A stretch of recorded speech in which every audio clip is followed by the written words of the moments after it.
हाँ जी।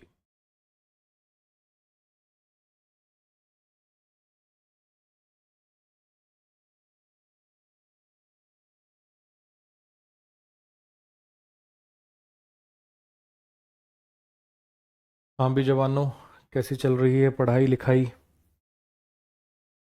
आ रहा है कुछ मज़ा पढ़ने में? बन रहा है कुछ इंग्लिश में इंटरेस्ट? आज अपना नया चैप्टर शुरू करेंगे जी, जिसका नाम है एडवर्ब। ठीक है, आइए। जैसे हर एक क्लास में अपन शुरू में ना कुछ वो कर मतलब डाल रखे होते हैं मैंने प्रीवियस ईयर क्वेश्चन जो आज पढ़ेंगे उसके बेस पे। आज कुछ कारणवश वो क्वेश्चन डल नहीं पाए। ठीक है, तो आज जितना पढ़ेंगे इसके बेस पे जो क्वेश्चन होंगे वो अपन नेक्स्ट क्लास में डिस्कस कर लेंगे।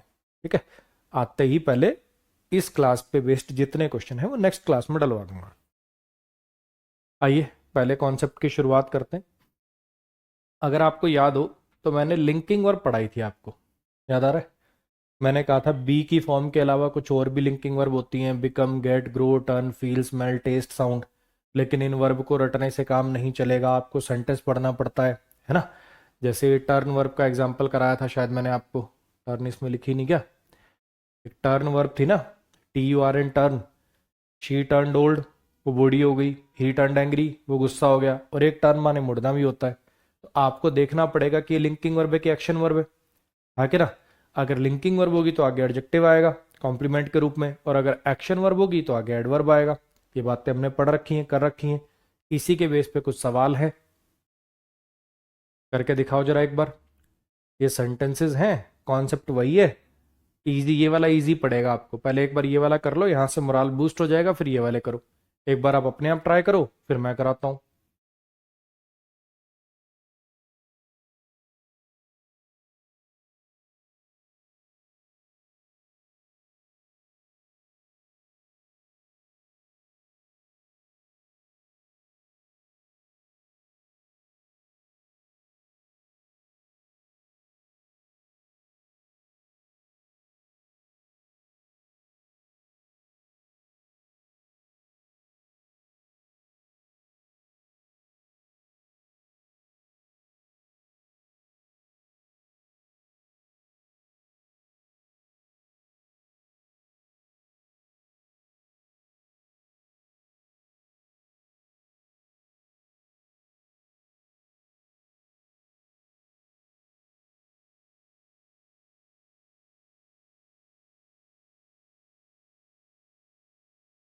हाँ जी। He turned very angry when he saw his wife with Ajay. और दूसरा है जी, he turned very quick when his father called him. हाँ जी, जब कोई हमें बुलाता है तो इस सेंटेंस का मतलब क्या होगा? वो तेजी से मुड़ा कि वो तेज हो गया? वो तेज हो गया जब उसके पिता ने उसको बुलाया, कि वो तेजी से मुड़ा? यहाँ पे मुड़ने वाला मीनिंग देना है। मुड़ने वाला मीनिंग देना तो आपको समझ में आ गया कि फिलहाल ये एक्शन वर्ब है। हाँ कि ना? इस सेंटेंस में ये जो आपकी टर्न है ये एक एक्शन वर्ब की तरह से काम कर रही है, और इसको क्वालिफाई करने के लिए यहाँ पे एक एडजेक्टिव नहीं, आपको एडवर्ब लिखना पड़ेगा। तो यहाँ पे आपको क्विकली लिखना चाहिए था। क्लियर हो गया? और यहाँ पे सेंटेंस का मतलब क्या है? इस सेंटेंस का मतलब है कि वो बहुत गुस्सा हो गया जब उसने अपनी पत्नी को अजय के साथ देखा। ही टर्न्ड एंग्री, वो गुस्सा हो गया। तो यहाँ पे ये जो टर्न है ये लिंकिंग वर्ब की तरह से काम कर रही है। यहाँ पे ये जो टर्न है ये लिंकिंग वर्ब की तरह से काम कर रही है। ये एंग्री एडजेक्टिव हो जाएगा जो सब्जेक्ट कॉम्प्लीमेंट की तरह से काम कर देगा। क्लियर होगी इतनी बात? और ये सेंटेंस कैसा हो गया जी? ये सेंटेंस हो गया आपका नो एरर। क्लियर है?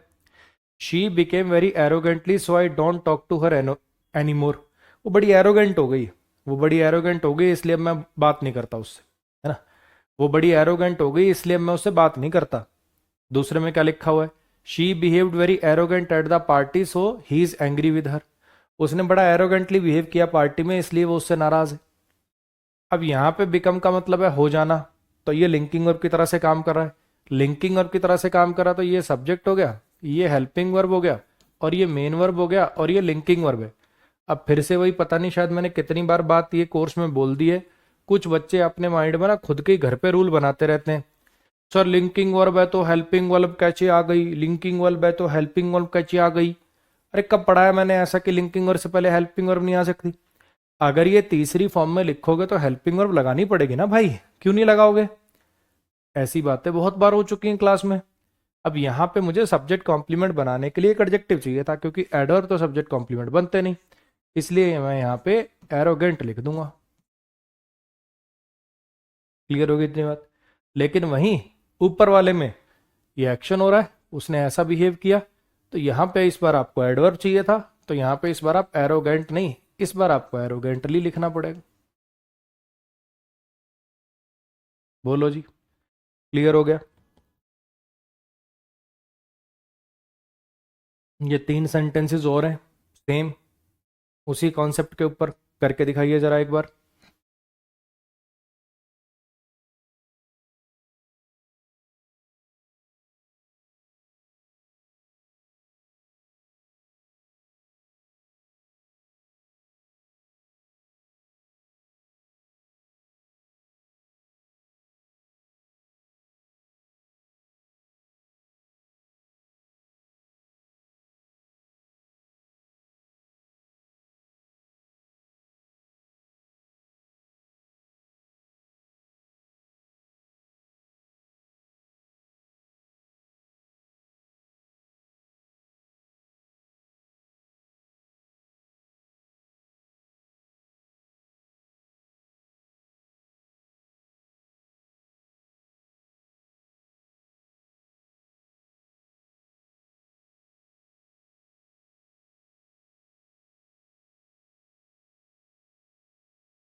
हाँ जी, करें डिस्कस।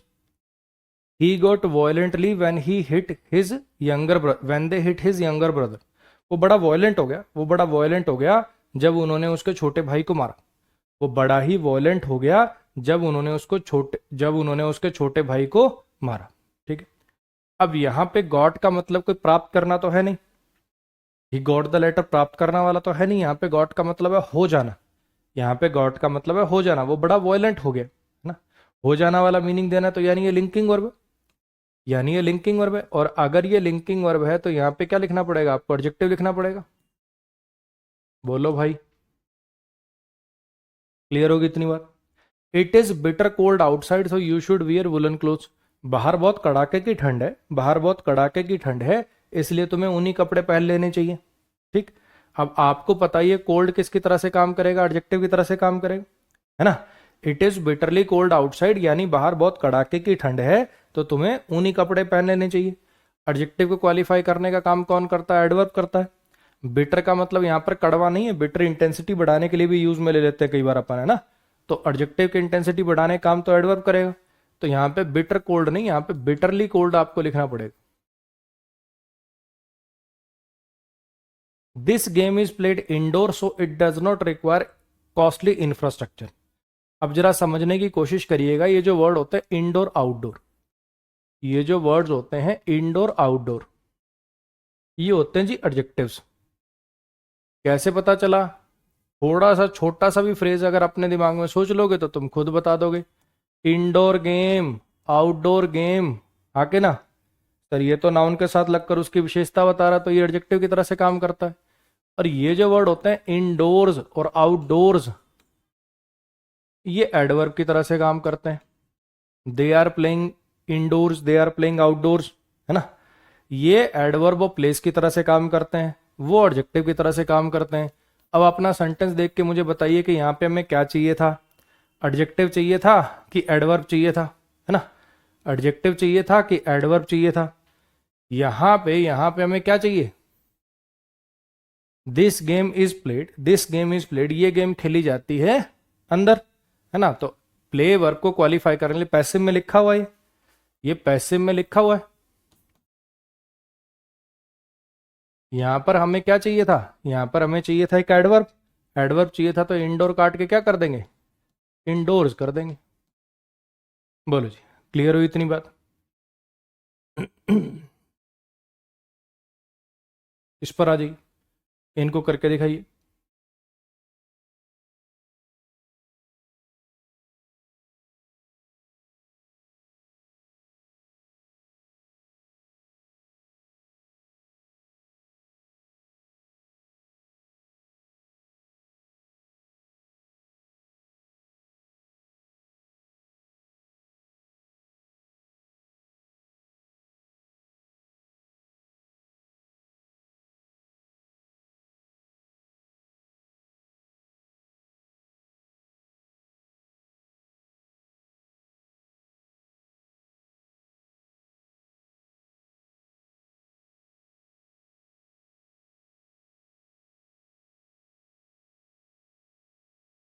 ठीक है कुन्ना भाई, करा देंगे, डोंट वरी। एक ही बच्चा लिख रहा है मैंने अमेजोन से क्लास नोट्स मंगाए थे आपके, और 10 दिन हो गए, वो डिलीवरी की डेट आगे बढ़ाते जा रहे हैं। मेरे साथ तो धोखा हुई गया। ऑर्डर कैंसिल कर दे, रिफंड आ जाएगा, दूसरी जगह से मंगा ले, ज़्यादा दिक्कत है तो। ठीक है, और क्या बोलूँ भाई मैं। ठीक। बच्चों को पता क्या लगता है, काफ़ी बच्चे ना ऐसे सीधा यूट्यूब के नीचे कमेंट करेंगे, सर ये मेरा ऑर्डर नंबर है, 5 दिन हो गया किताब नहीं आया, जल्दी बता दीजिए ना सर कहाँ पे है मेरा किताब। उनको ऐसा लग रहा है कि जैसे तूने ऑर्डर प्लेस किया, इधर से अमन सर ने स्कूटी उठाई है, पीछे तेरी किताब रखी है, और मान ले तूने बिहार के छपरा से ऑर्डर किया, अमन सर निकल पड़े हैं स्कूटी से छपरा है। ऐसे इमेजिन कर लेते हैं। कई सोच रहे होंगे ट्रक पर बैठ के आ रहे होंगे अमन सर। अरे मुझे क्या पता भाई तेरा ऑर्डर कहाँ है। मैं किताब छपाता हूँ, डिस्ट्रीब्यूटर को दे देता हूँ। अब डिस्ट्रीब्यूटर उसको अमेजोन पे बेचते हैं, फ्लिपकार्ट पे बेचते हैं, ऑफलाइन बेचते हैं, वो सब उनकी भड़क है। पैकिंग करना, अमेजोन फ्लिपकार्ट पे लिस्टिंग करना, बेचना, वो सब वो देखते हैं। मैं सिर्फ छपाता हूँ, उनके पास रखा देता हूँ, बात खत्म हो गई। ठीक है। तो बच्चे, इन सब चीजों के लिए अमेजोन और फ्लिपकार्ट, इन पे मैसेज कर लिया करो। हालांकि ये 1000 में से किसी एक ही बच्चे के साथ होती हैं। ज्यादा दिक्कत है, डिले हो रहा है बहुत ज्यादा, कस्टमर केयर से बात करो, है ना। नहीं कोई रेजोल्यूशन मिल रहा तो उस ऑर्डर को कैंसिल कर दो, उसका रिफंड आ जाएगा। अमेजोन पे दिक्कत आ रही तो फ्लिपकार्ट पे मंगा लो, फ्लिपकार्ट पे दिक्कत आ रही तो अमेजोन से मंगा लो। ठीक है। जिंदगी में इतनी भड़क नहीं लेने का ना।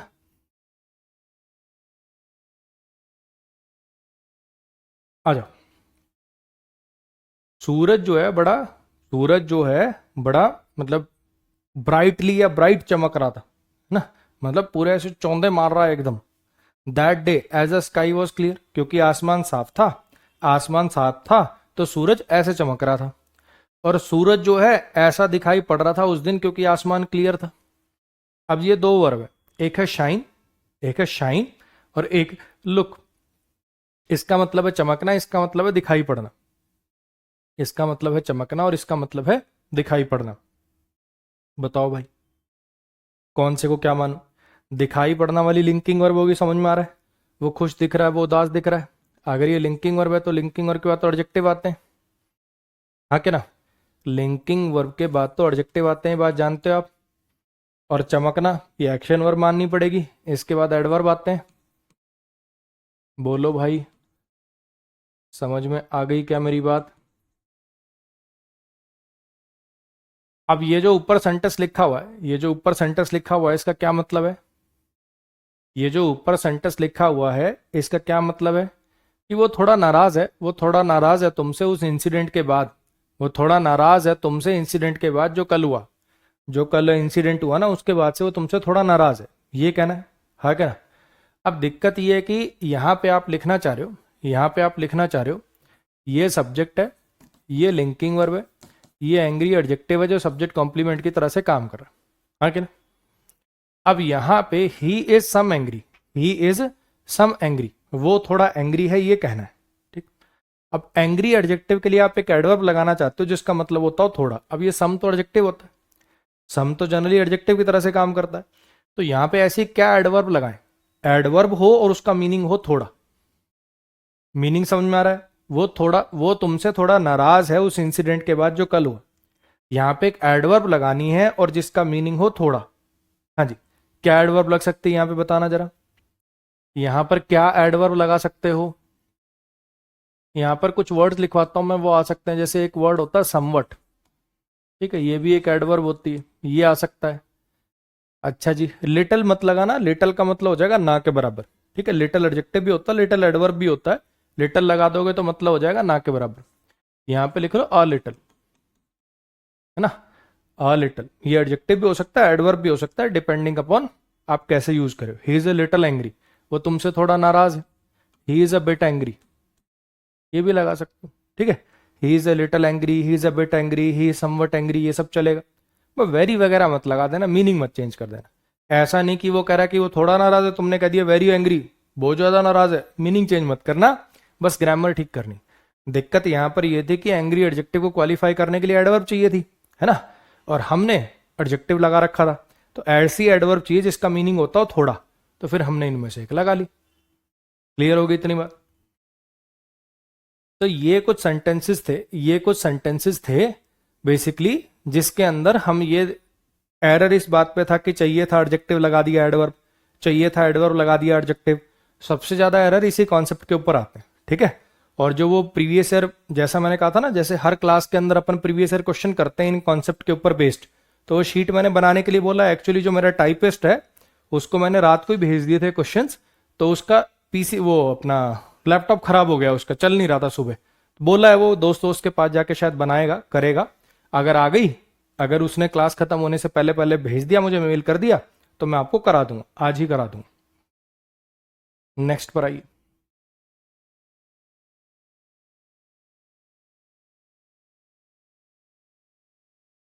These words have same adjectives and adverbs. ये जो शब्द हैं, ये जो शब्द हैं, इनकी एडजेक्टिव और एडवर्ब फॉर्म सेम होती है। अगर आपको याद हो तो बेसिक्स में मैंने आपको ये सेंटेंस कराया था, the fast bowler from Pakistan bowled really fastly. मैंने कहा था फास्टली जैसा कोई वर्ड नहीं होता। कुछ याद आ रहा है? एक काम करो, आप इस सेंटेंस को तोड़ो एक बार। एक काम करो, आप इस सेंटेंस को तोड़ दो और फिर मैं इस आपको कॉन्सेप्ट भी बताता हूं और फिर देखो इस पे क्वेश्चन भी कराता हूं, ठीक है। ये क्वेश्चंस लिखे हुए हैं इस पे, तो पहले आप एक काम करो, इस सेंटेंस को तोड़ के दिखाओ वापस।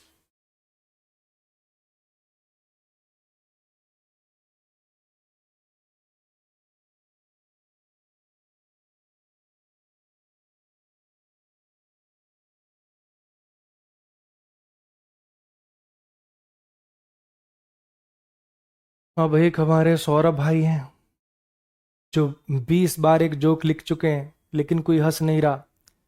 भाई का जोक मैं पढ़ के सुना देता हूं। गुड मॉर्निंग मेरे सभी भाइयों और बहनों को लगा रखा है क्रॉस और लड़कियों पे लगा रखा है टिक। गुड मॉर्निंग मेरे सभी भाइयों और बहनों नहीं, लड़कियों। है, ये सौरभ भाई का जोक है जो वो 20 बार कमेंट कर चुके हैं, जिसको कुछ लोग तवज्जो नहीं दे रहे। हंसो भाई सारे, हैं? हंसते क्यों नहीं? भाई का इतना गजब जोक है। भाई सोच रहा है जैसे ही ये कमेंट करूंगा मैं, सारी लड़कियां एकदम ऐसे, अरे वैन नहीं बोला, लड़की बोला, इंस्टा आईडी ले पकड़ सौरभ, नकली से पढ़ क्यों ना लेता।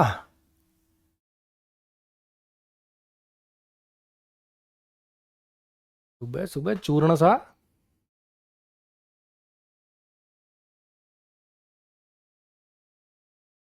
पढ़ ले सौरभ बाबू, पढ़ लो, ठीक है। कुछ ना रखा ये सब आस्की में।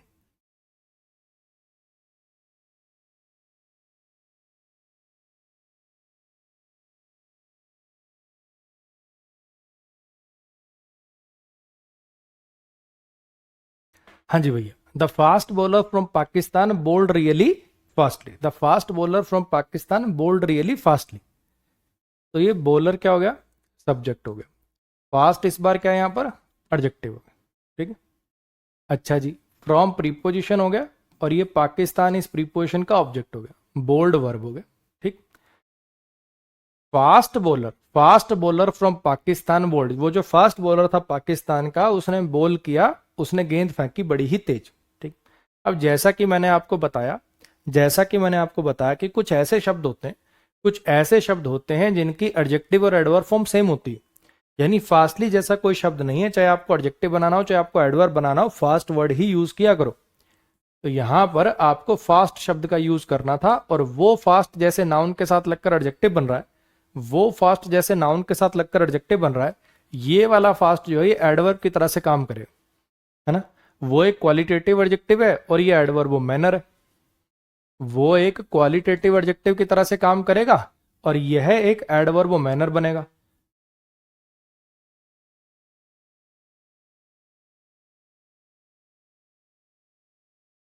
ये वाली बात सब बच्चे समझ रहे होंगे। वैसे इसमें कोई ज्यादा मुश्किल बात है नहीं, इसमें कोई ज्यादा मुश्किल बात है नहीं।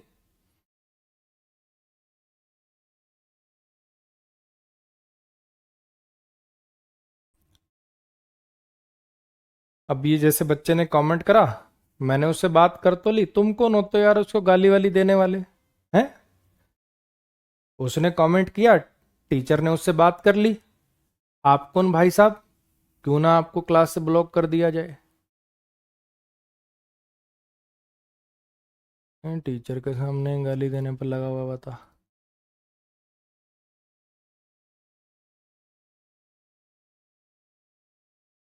चलो आ जाओ। Fast bowler from Pakistan bowled really fast. वो जो तेज गेंदबाज था पाकिस्तान का, ये तेज गेंदबाज जो था पाकिस्तान का, इसने बड़ी तेज गेंद फेंकी। फास्ट ने बॉलर की विशेषता बताई, फास्ट ने बेसिकली एक नाउन की विशेषता बताई, तो इसका मतलब वो क्या बना, एडजेक्टिव बना। यहां पर बोल्ड वर्ब की विशेषता बताई तो ये एडवर्ब बना। और ये रियली क्या बन गया, ये रियली दूसरा एडवर्ब है। ये कौन सा एडवर्ब है, ये एडवर्ब है डिग्री वाला। ये सारी बातें आप समझते हो ना, कोई नई बात तो नहीं बोल रहा ना मैं। वो नकलियो, ये सारी बातें तुम समझते हो ना। ऐसा तो नहीं महसूस हो रहा किसी को कि कोई नई बात बोल दी मैंने, ये सारी बातें पहले पढ़ा चुका हूं मैं तुम्हें। अच्छा जी, इतनी बात आती है समझ में। तो ये कुछ ऐसे शब्द हैं, फास्ट है, हार्ड है, लेट है, स्टेट है, डेली, वीकली, मंथली, ईयरली। ये ऐसे शब्द हैं जिनकी एडजेक्टिव और एडवर्ब फॉर्म सेम होती है। थोड़ा थोड़ा और समझ में आएगा जब हम कुछ और सेंटेंसेस को देखेंगे। एक काम करो, आप नीचे वाले सेंटेंस को और तोड़ने की कोशिश करो, इस वाले सेंटेंस को और तोड़ने की कोशिश करो, फिर मैं कराता हूं, बताता हूं।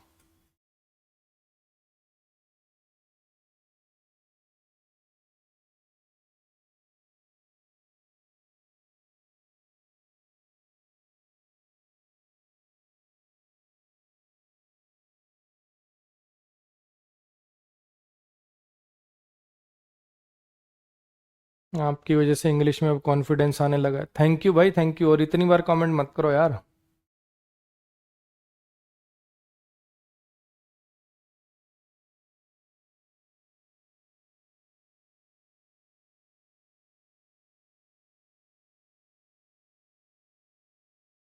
हाँ जी, सीधे जाओ और जाकर एक सीधी लाइन बना लो। मान लो टीचर है, उसने बच्चों को कहा कि एक काम करो, सीधे जाओ और जाके एक सीधी लाइन बना लो। जैसे क्लास से निकल रहे हैं वो प्लेग्राउंड की तरफ, वहां पे सुबह प्रेयर वगैरह होनी है, असेंबली के लिए जा रहे हैं, तो क्या है भैया, सीधे जाओ और जाकर एक सीधी लाइन बना लो। ठीक, ये अपना सेंटेंस है, मीनिंग समझ में आ गया। अब यहां पर जरा समझने की कोशिश करो, गो क्या हो गया, वर्ब हो गया। गो क्या हो गया, वर्ब हो गया। जो वर्ब को क्वालिफाई करे वो एडवर्ब होता है, यानी यहां पर तो मुझे एडवर्ब चाहिए।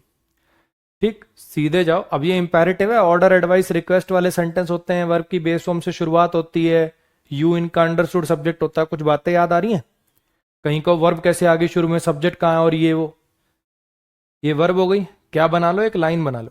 कैसी लाइन बना लो, कैसी लाइन बना लो, सीधी लाइन बना लो। तो यहाँ पे नाउन की विशेषता बतानी है तो यहाँ एक एडजेक्टिव चाहिए, यहाँ पर एक एडवर्ब चाहिए, और यहाँ पे एक एडजेक्टिव चाहिए। तो जैसा कि मैंने आपको पहले बोला कि ये कुछ ऐसे शब्द हैं जिनकी एडजेक्टिव और एडवर्ब फॉर्म सेम होती है। होता क्या है कि हमारे दिमाग में एक बटन फिट होता है एल वाई वाला, है ना। हमारे दिमाग में बेसिकली ये फिट होता है कि एल वाई लगाने से एडवर्ब बन जाती है। नाइस एडजेक्टिव है, नाइसली एडवर्ब है। स्वीट एडजेक्टिव है, स्वीटली एडवर्ब है। ब्रेव एडजेक्टिव है, ब्रेवली एडवर्ब है। एरोगेंट एडजेक्टिव है, एरोगेंटली एडवर्ब है। तो हमें ऐसा लगता है कि फास्ट और फास्टली, हमें ऐसा लगेगा कि फास्ट और फास्टली, ऐसे ही हमें ऐसा लगेगा कि स्ट्रेट और स्ट्रेटली। लेकिन ये कुछ ऐसे शब्द हैं जिनकी एडजेक्टिव और एडवर्ब फॉर्म सेम होती है। चाहे आपको एडजेक्टिव बनाना हो, चाहे आपको एडवर्ब बनाना हो, चाहे आपको एडजेक्टिव बनाना हो, चाहे आपको एडवर्ब बनाना हो, स्पेलिंग आपको स्ट्रेट ही लिखनी पड़ेगी, स्पेलिंग आपको फास्ट ही लिखनी पड़ेगी। बोलो, आ रही है मेरी बात समझ में। हाँ जी, एक बार ये लास्ट वाले को कर लो, इस वाले को मैं कराता हूँ, इसको छोड़ देना, ये मैं कराऊंगा। एक बार ये लास्ट वाला करके दिखाओ जरा आप। थ्योरी इसकी बता देता हूं मैं। अब जैसे जरा समझने की कोशिश करो, यहां पे तो मैंने कहा कि फास्टली जैसा कोई वर्ड ही नहीं है, फास्टली जैसा कोई शब्द है ही नहीं। लेकिन लेटली जैसा वर्ड तो हमने सुना हुआ है, हार्डली जैसा वर्ड तो हमने सुना हुआ है सर। आप कह रहे हो कि इनकी एडजेक्टिव एडवर्ब फॉर्म सेम होती है, जैसे आपने यहां पे कहा फास्टली जैसा कोई वर्ड ही नहीं है, यहां पे स्ट्रेटली जैसा कोई वर्ड ही नहीं है ना। लेकिन लेटरली तो सर हमने सुना हुआ है सर, हार्डली तो हमने सुना हुआ है। तो फिर जानो थोड़ा सा ना, थोड़ा सा और जानो। देखो, ये जो वर्ड होता है हार्ड, ये एडजेक्टिव भी हो सकता है और एडवर्ब भी हो सकता है। जब ये एडजेक्टिव होता है तो इसका मतलब होता है सख्त, टफ, कड़ा, है ना। और जब ये एडवर्ब होता है, सख्त, टफ, कड़ा, और जब ये एडवर्ब होता है तब इसका मतलब होता है मेहनत से, तब इसका मतलब होता है मेहनत से। He studied hard. देखो मैं आपको एग्जांपल देता हूं, they hit him with a hard object, उन्होंने उसको मारा एक हार्ड ऑब्जेक्ट से, एक हार्ड ऑब्जेक्ट से। तो ये हार्ड क्या बन गया, एडजेक्टिव बन गया। और ही स्टडीड हार्ड, उसने बड़ी मेहनत से पढ़ाई करी, तब ये हार्ड क्या बन गया, एडवर्ब बन गया। और एक वर्ड होता जी हार्डली, एक वर्ड होता जी hardly. I hardly know you, मैं तुझे ना के बराबर जानता हूं।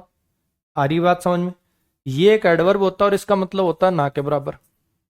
ये एक एडवर्ब होता है और इसका मतलब होता है ना के बराबर। अब फिर समझना, इस शब्द का इस शब्द से कोई दूर दूर तक लेना देना नहीं है, कहीं से कोई मीनिंग में कोई दूर दूर तक कोई मैच कर रहा है कहीं पे। बस होता क्या है, हमारे दिमाग में ऐसे चलता है, sweet sweetly, nice nicely, brave bravely, arrogant arrogantly, तो hard hardly.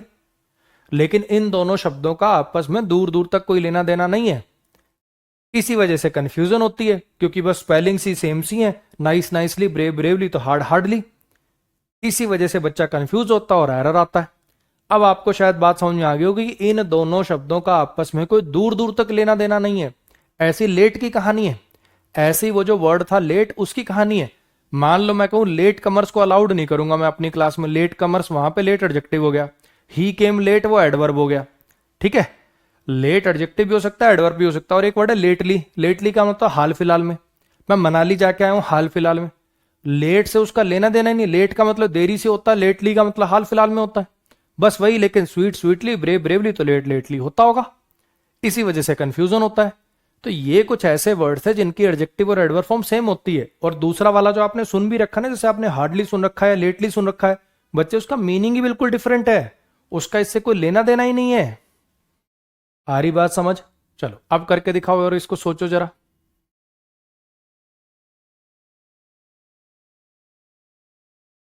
Your notebook is so awesome, thank you भाई, थैंक यू।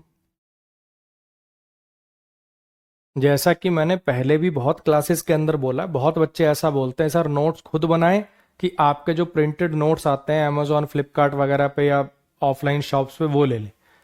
बिल्कुल अपने बनाओ, अगर आपके पास समय है। अगर आप अभी सेकेंड ईयर के अंदर हो, है ना, सेकेंड ईयर में हो, या आप चाहते हो कि नहीं मुझे तो 3 साल बाद एग्जाम देना है, 2 साल बाद एग्जाम देना है, आपके पास खुला टाइम है और साथ में स्किल भी है। देखो आपके नोट्स का काम है कि उसको जब पेपर पास आए ना तो वीडियोस दोबारा ना देखनी पड़े। नोट्स क्यों बनाते हैं? नोट्स हम इसीलिए तो बनाते हैं ना कि जो हमने पढ़ा, जो हमने पढ़ा वो सारा का सारा ऐसे सिमट के थोड़ी छोटी सी जगह में आ जाए। ये नहीं कि पेपर पास आया तो सारी वीडियो दोबारा देखनी पड़े। नोट्स का काम यही है ना। तो नोट्स ऐसे होने चाहिए भैया कि जिसको पढ़ने के बाद आपको वीडियो दोबारा ना देखनी पड़े। अगर आपके पास समय है और आप इतने अच्छे नोट्स बना सकते हो तो अपने खुद के ही बनाओ।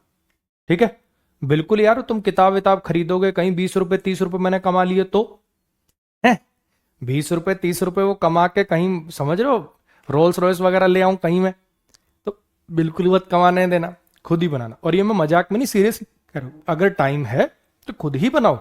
ठीक है, अच्छे से डिटेल्ड नोट्स बनाओगे, खुद बनाओगे, लिखोगे और ज्यादा याद रहेगा। लेकिन अगर टाइम नहीं है या स्किल नहीं, टाइम नहीं है या स्किल नहीं है, तो बच्चे उससे अच्छे नोट्स आपने देखे नहीं होंगे, मेरा वादा है। क्योंकि एक एक सेंटेंस की एक्सप्लेनेशन जैसे मैं क्लास में पढ़ाता हूं, जैसे ये लिखा है ना, ये लिखा है, ऐसे ही लिखा मिलेगा आपको वहां पे। हार्डली का शब्द ये हो, हार्डली का मीनिंग ये होता है, हार्डली का हार्डली का इससे कोई लेना देना नहीं, ऐसे जैसे ये जो बोल रहा हूं ना, एज इट इज लिखा मिलेगा उसमें व्हाट्सएप लैंग्वेज में। व्हाट्सएप लैंग्वेज में क्यों? ताकि हर स्टेट का बच्चा समझ पाए। बहुत बच्चे हैं बंगाल के, साउथ इंडिया के, कश्मीर के, जो हिंदी नहीं पढ़ सकते, तो व्हाट्सएप लैंग्वेज में लिखवा दिया उसको, ताकि हर बच्चा पढ़ पाए, समझ पाए।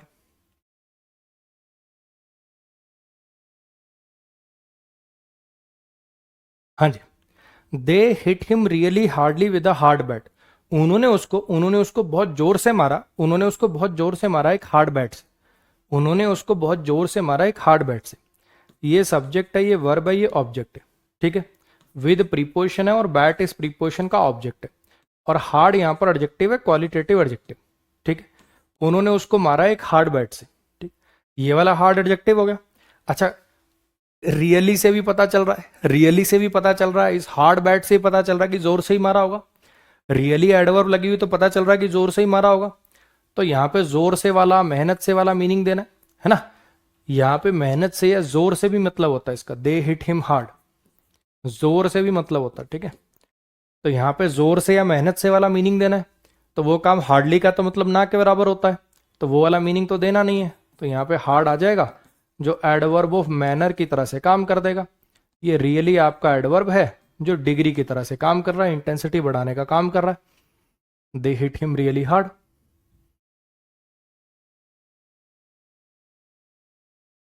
बोलो जी, क्लियर हो गई इतनी बात? हाँ जी, अब इस पे आ जाए। ये वाला फंडा समझ में आ गया, क्या दिक्कत थी? अब इस पे आ जाते हैं। इसका मैं आपको फंडा बता देता हूँ, आंसर आप मुझे बता देना। जब आप एवरी और डे के अंदर ऐसे थोड़ा स्पेस दे के लिखते हो, एवरी और डे के अंदर थोड़ा स्पेस दे के लिखते हो, तो ये होता है एक एडवर्ब, फ्रीक्वेंसी को बताने वाला, एडवर्ब ऑफ फ्रीक्वेंसी। लेकिन जब आप एवरीडे ऐसे इकट्ठा लिख देते हो, जब आप एवरीडे सीधा ऐसे इकट्ठा लिख देते हो, तो ये हो जाता है एक एडजेक्टिव। आई बात समझ में? एवरी और डे के बीच में अगर स्पेस दे के लिखते हो, एवरी और डे के बीच में अगर स्पेस दे के लिखते हो, तो ये होता है एडवर्ब ऑफ फ्रीक्वेंसी। और दोनों इकट्ठा लिखते हो तो ये होता है एडजेक्टिव। जैसे अगर मैं कहूं कि I read this magazine every day, तो यहां पे चाहिए मुझे एडवर्ब ऑफ फ्रीक्वेंसी। और मैं कहूं ये एवरीडे मैगजीन है, ये मेरा एवरीडे रूटीन है, ये तो मेरा एवरीडे एक्टिविटी है। अगर नाउन के साथ लगकर करना है तो फिर एडजेक्टिव चाहिए। एक बार देखना जरा सही लगा हुआ कि गलत लगा हुआ है, एक बार देखना जरा सही लगा हुआ कि गलत लगा हुआ है।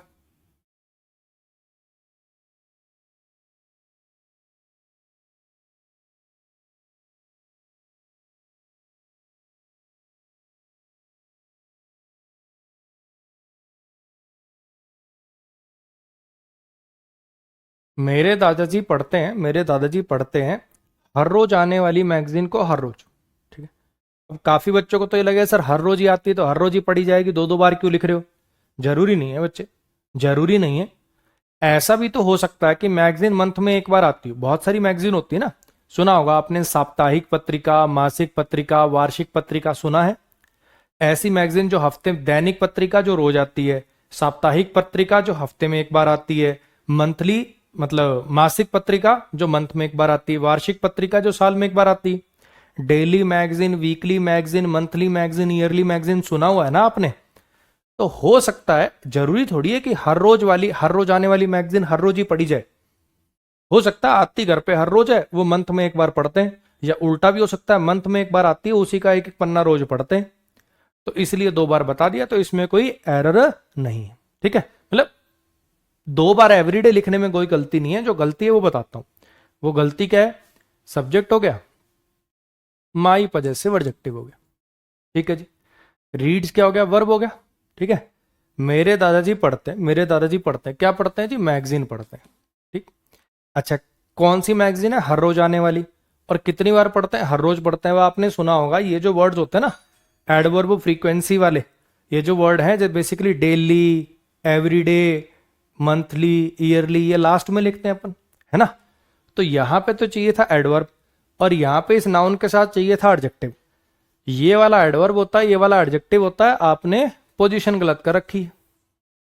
पोजीशन तो मतलब ठीक है, वर्ड गलत यूज कर रखे। तो यहां पे आपको बिना स्पेस वाला लिखना था, यहां पे आपको बिना स्पेस वाला लिखना था, और यहां पे आपको लिखना था स्पेस वाला।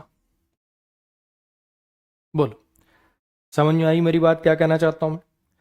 तो भैया ये कुछ ऐसे वर्ड्स हैं, ये कुछ ऐसे वर्ड्स हैं, देखो जैसे वीकली को भी कर लो, सेम बात वही है। वीकली मैगजीन एडजेक्टिव हो गया। और अगर मैं कहूं आई गो देयर वीकली, मैं वहां हफ्ते में एक बार जाता हूं, तो वहां एडवर्ब हो जाएगा। तो ये कुछ ऐसे शब्द हैं, ये कुछ ऐसे शब्द हैं, चाहे आप इनको एडजेक्टिव बनाइए चाहे आप इनको एडवर्ब बनाइए, स्पेलिंग सेम रहती। ठीक है। बस एवरीडे में क्या होता है, स्पेस का फर्क आ जाता है, बाकी इन सब में स्पेलिंग सेम रहती। और जिन बच्चों को वो वाला डाउट था कि सर हार्डली तो हमने सुन रखा है, लेटली तो हमने सुन रखा है, वो अब क्लियर हो गया होगा कि उसका मीनिंग ही चेंज हो जाता है बच्चे, उस वर्ड का कोई लेना देना ही नहीं है इसमें। हाँ जी, करें शुरू। Position of adverb manner, position of adverb of manner. जैसा कि अगर आपको याद हो तो बेसिक्स में मैंने कहा था कि एडवर्ब कौन सा कहाँ लगाया जाता है, कि एडवर्ब मैनर कहाँ लगेंगे, एडवर्ब फ्रीक्वेंसी कहाँ लगेंगे। तो ये मैं आपको पढ़ाऊंगा एडवर्ब चैप्टर में, ठीक है। और ये जो एडवर्ब की पोजीशन होती है बच्चे, इसका कोई ग्रामर का रूल नहीं होता है, कन्वेंशन ही है कि ये चीज यहां लगाई जाती है, कह सकते हो कि याद करने वाला रूल है। और ये कोई ग्रामर का रूल नहीं है, कन्वेंशन का रूल है, इसलिए वीक एरर की कैटेगरी में भी आता है। अभी मैं आपको बताऊंगा कि क्या कहना चाहता हूं। अभी के लिए आप समझिए। अब देखो जानबूझ के ना मैं अब चाहूं तो सबकी पोजीशन इकट्ठी लिख दूं, चाहूं तो सबकी पोजीशन इकट्ठी लिख दूं, एडवर्ब मैनर यहां आता है, एडवर्ब फ्रीक्वेंसी यहां आता है, एडवर्ब टाइम यहां आता है, ऐसे करके, लेकिन वो बड़ा बोरिंग हो जाएगा। अब दो तीन अपन ने कॉन्सेप्चुअल वाले रूल पढ़े, है ना। पहले ये वाला अपन ने कॉन्सेप्चुअल पढ़ लिया, फिर ये वाला थोड़ा कॉन्सेप्ट बेस पढ़ लिया, अब ये वाला एक रटने वाला कर लिया, फिर एक दो कॉन्सेप्ट वाले पढ़ लेंगे, फिर एक रटने वाला कर लेंगे, ताकि बोरियत ना फील हो, ठीक है। तो इन ट्रांजिटिव वर्ब के केस में, इन ट्रांजिटिव वर्ब के केस में एडवर्ब व मैनर कहां पे आता है? After the main verb. Transitive verb के केस में कहां पे आता है? After the object. और अगर आपका ऑब्जेक्ट बहुत लंबा है, यानी कोई क्लॉज वगैरह है ना, तो उस केस में बिफोर द मेन वर्ब। अभी पढ़ाता हूं, समझाता हूं सेंटेंस से और अच्छे समझ में आएगा। मैंने क्या कहा? एडवर्ब ऑफ मैनर की पोजीशन की बात हो रही है, और ये कोई ग्रामर की बात नहीं, सिर्फ कन्वेंशन की बात है। शॉर्ट में आप ये समझ लीजिए कि एडवर्ब मैनर कहां आता है? वर्ब के बाद आता है, ठीक है। अगर अगर ऑब्जेक्ट हुआ तो ऑब्जेक्ट के बाद आएगा, ऑब्जेक्ट ना हुआ तो वर्ब के बाद आ जाएगा, और ऑब्जेक्ट बहुत लंबा हुआ, नाउन क्लोज हुआ, तो वर्ब से पहले आ जाएगा। क्यों? थोड़ा समझाने की कोशिश करता हूं। एक बार आप एक काम करो, ये वाले जो सेंटेंसेज हैं, ये वाले जो तीन सेंटेंसेज, आप खाली बस एक बार इनको तोड़ दो। ये जो तीन सेंटेंसेज है, आप इनको ब्रेक करो। पहले देख तो लो कि वर्ब ट्रांजिटिव है, इंट्रांजिटिव है, ऑब्जेक्ट है नहीं है, उसी के बेस पे तो लगाना है। आप इन तीन सेंटेंसेज को तोड़ो, फिर मैं कराता हूं। करो ट्राई एक बार।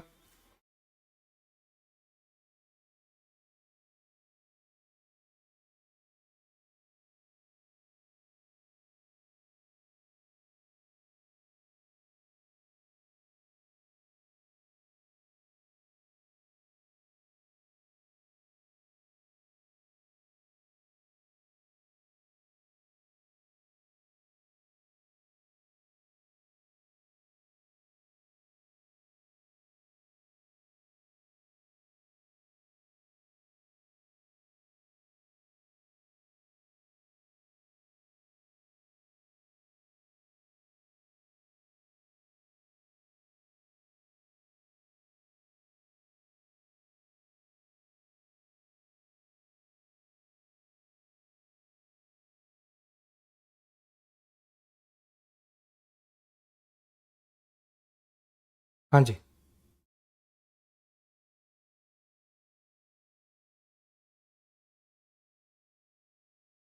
2 से 3 मिनट के लिए, 2 से 3 मिनट के लिए अभी स्क्रीन आपकी ब्लैक होगी, ठीक है।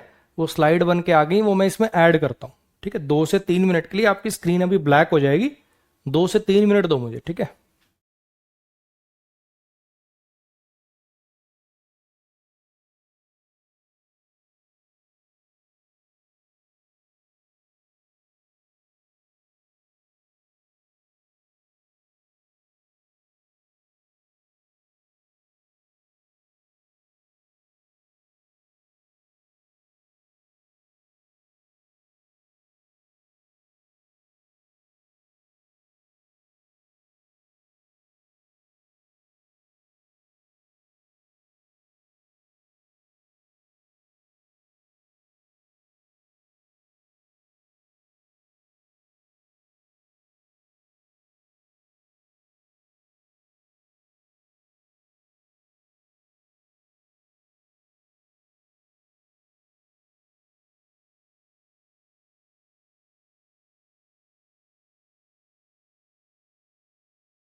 हाँ जी, Indian soldiers bravely fought against the enemies. भारतीय सोल्जर्स ने बहुत, मतलब बेसिकली भारतीय सोल्जर बहुत बहादुरी से लड़े एनिमीज के खिलाफ। ठीक है, अब यहां पे सोल्जर सब्जेक्ट हो गया, इंडियन क्या हो गया, प्रॉपर एडजेक्टिव हो गया। क्या सर इंडियन सोल्जर पूरे को सब्जेक्ट लिख सकते हैं? बिल्कुल लिख सकते हो भाई, जब इतना ही तोड़ना हो सब्जेक्ट और ऑब्जेक्ट। अब एक एक वर्ड तोड़ रहे हैं तो अलग अलग लिख लिया। वॉट वर्ब हो गया, अगेंस्ट प्रीपोजिशन है, और ये प्रीपोजिशन का ऑब्जेक्ट हो गया। ठीक है sir, fought the enemies direct लिख सकते हैं? हाँ जी, फाइट एक ऐसी वर्ब होती है, ही फॉट रोहन भी लिख सकते हो, ही फॉट विद रोहन भी लिख सकते हो, ही फॉट अगेंस्ट रोहन भी लिख सकते हो। फाइट के साथ आप डायरेक्ट ऑब्जेक्ट भी लिख सकते हो, फाइट के सीधा बाद ऑब्जेक्ट भी दे सकते हो, और प्रीपोजिशन लगा के भी दे सकते हो, दोनों तरीके से यूज करी जाती। फिलहाल अगर पूछोगे तो गलती तो इसके अंदर कोई है नहीं, Indian soldiers fought the enemies लिख दें या Indian soldier fought against the enemies लिख दें, दोनों ठीक होते हैं। और पेपर में नंबर मिलते हैं गलती को सही करने के, कोई गलती थोड़ी है कि इसमें अगेंस्ट को काटते हैं। फिलहाल अगर देखोगे तो ये वर्ब इन ट्रांजिटिव, फिलहाल अगर ये देखोगे तो ये वर्ब इन ट्रांजिटिव है। तो इन ट्रांजिटिव वर्ब में एडवर्ब मैनर कहां लगता है? इन ट्रांजिटिव वर्ब के अंदर एडवर्ब मैनर कहां लगता है? वर्ब के बाद लगता है, हाँ क्या ना? तो फिर क्या लिखना पड़ेगा? Indian soldiers fought bravely against the enemies. Clear हुआ? अच्छा जी, he answered honestly all the questions. He subject हो गया, आंसर्ड वर्ब हो गया, हाँ क्या ना? ही सब्जेक्ट हो गया, आंसर्ड वर्ब हो गया। किस बात का जवाब दे दिया उसने? क्वेश्चंस का। तो ये क्या हो गया? ऑब्जेक्ट हो गया। ऑल क्या हो गया? क्वांटिटेटिव एडजेक्टिव हो गया। ठीक, उसने सारे के सारे सवालों का जवाब बड़ी ईमानदारी से दे दिया। फिलहाल अगर देखोगे तो ये वर्ब ट्रांजिटिव होगी, इसके पास ऑब्जेक्ट है। अगर ट्रांजिटिव वर्ब होती है तो ये कहां जाता है? इन ट्रांजिटिव वर्ब में वर्ब के बाद, और ट्रांजिटिव है तो ऑब्जेक्ट के बाद, हाँ कि ना? तो ये आपका जो एडवर्ब ऑफ मैनर है, एडवर्ब ऑफ मैनर की पोजीशन क्या है? इन ट्रांजिटिव वर्ब के अंदर वर्ब के बाद, और ट्रांजिटिव वर्ब के अंदर ऑब्जेक्ट के बाद। तो ये उठ के यहां चला गया। क्लियर हो गई इतनी बात? अच्छा जी, she explained clearly what she wanted to say about me. आप सबको मैं 1 मिनट और दे रहा हूं, इस सेंटेंस को पूरे को अच्छे से तोड़ के दिखाइए। जिस बच्चे का ये सेंटेंस पूरा का पूरा बिल्कुल सही टूटे, एक एक वर्ड बिल्कुल सही टूटे कि वो क्या है, क्या काम कर रहा है, कौन किसका ऑब्जेक्ट बन रहा है, अगर वो सही टूटे तो इसका मतलब आपको मैंने अब तक जितना पढ़ाया आपका एकदम 100% क्रिस्टल क्लियर है। ठीक है, आपकी रिवीजन सब कुछ एकदम ट्रैक पे चकाचक चल रहा है। अगर आपका ये सेंटेंस पूरा का पूरा एकदम सही टूट जाए तो करो जरा।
She explained clearly what she wanted to say about me.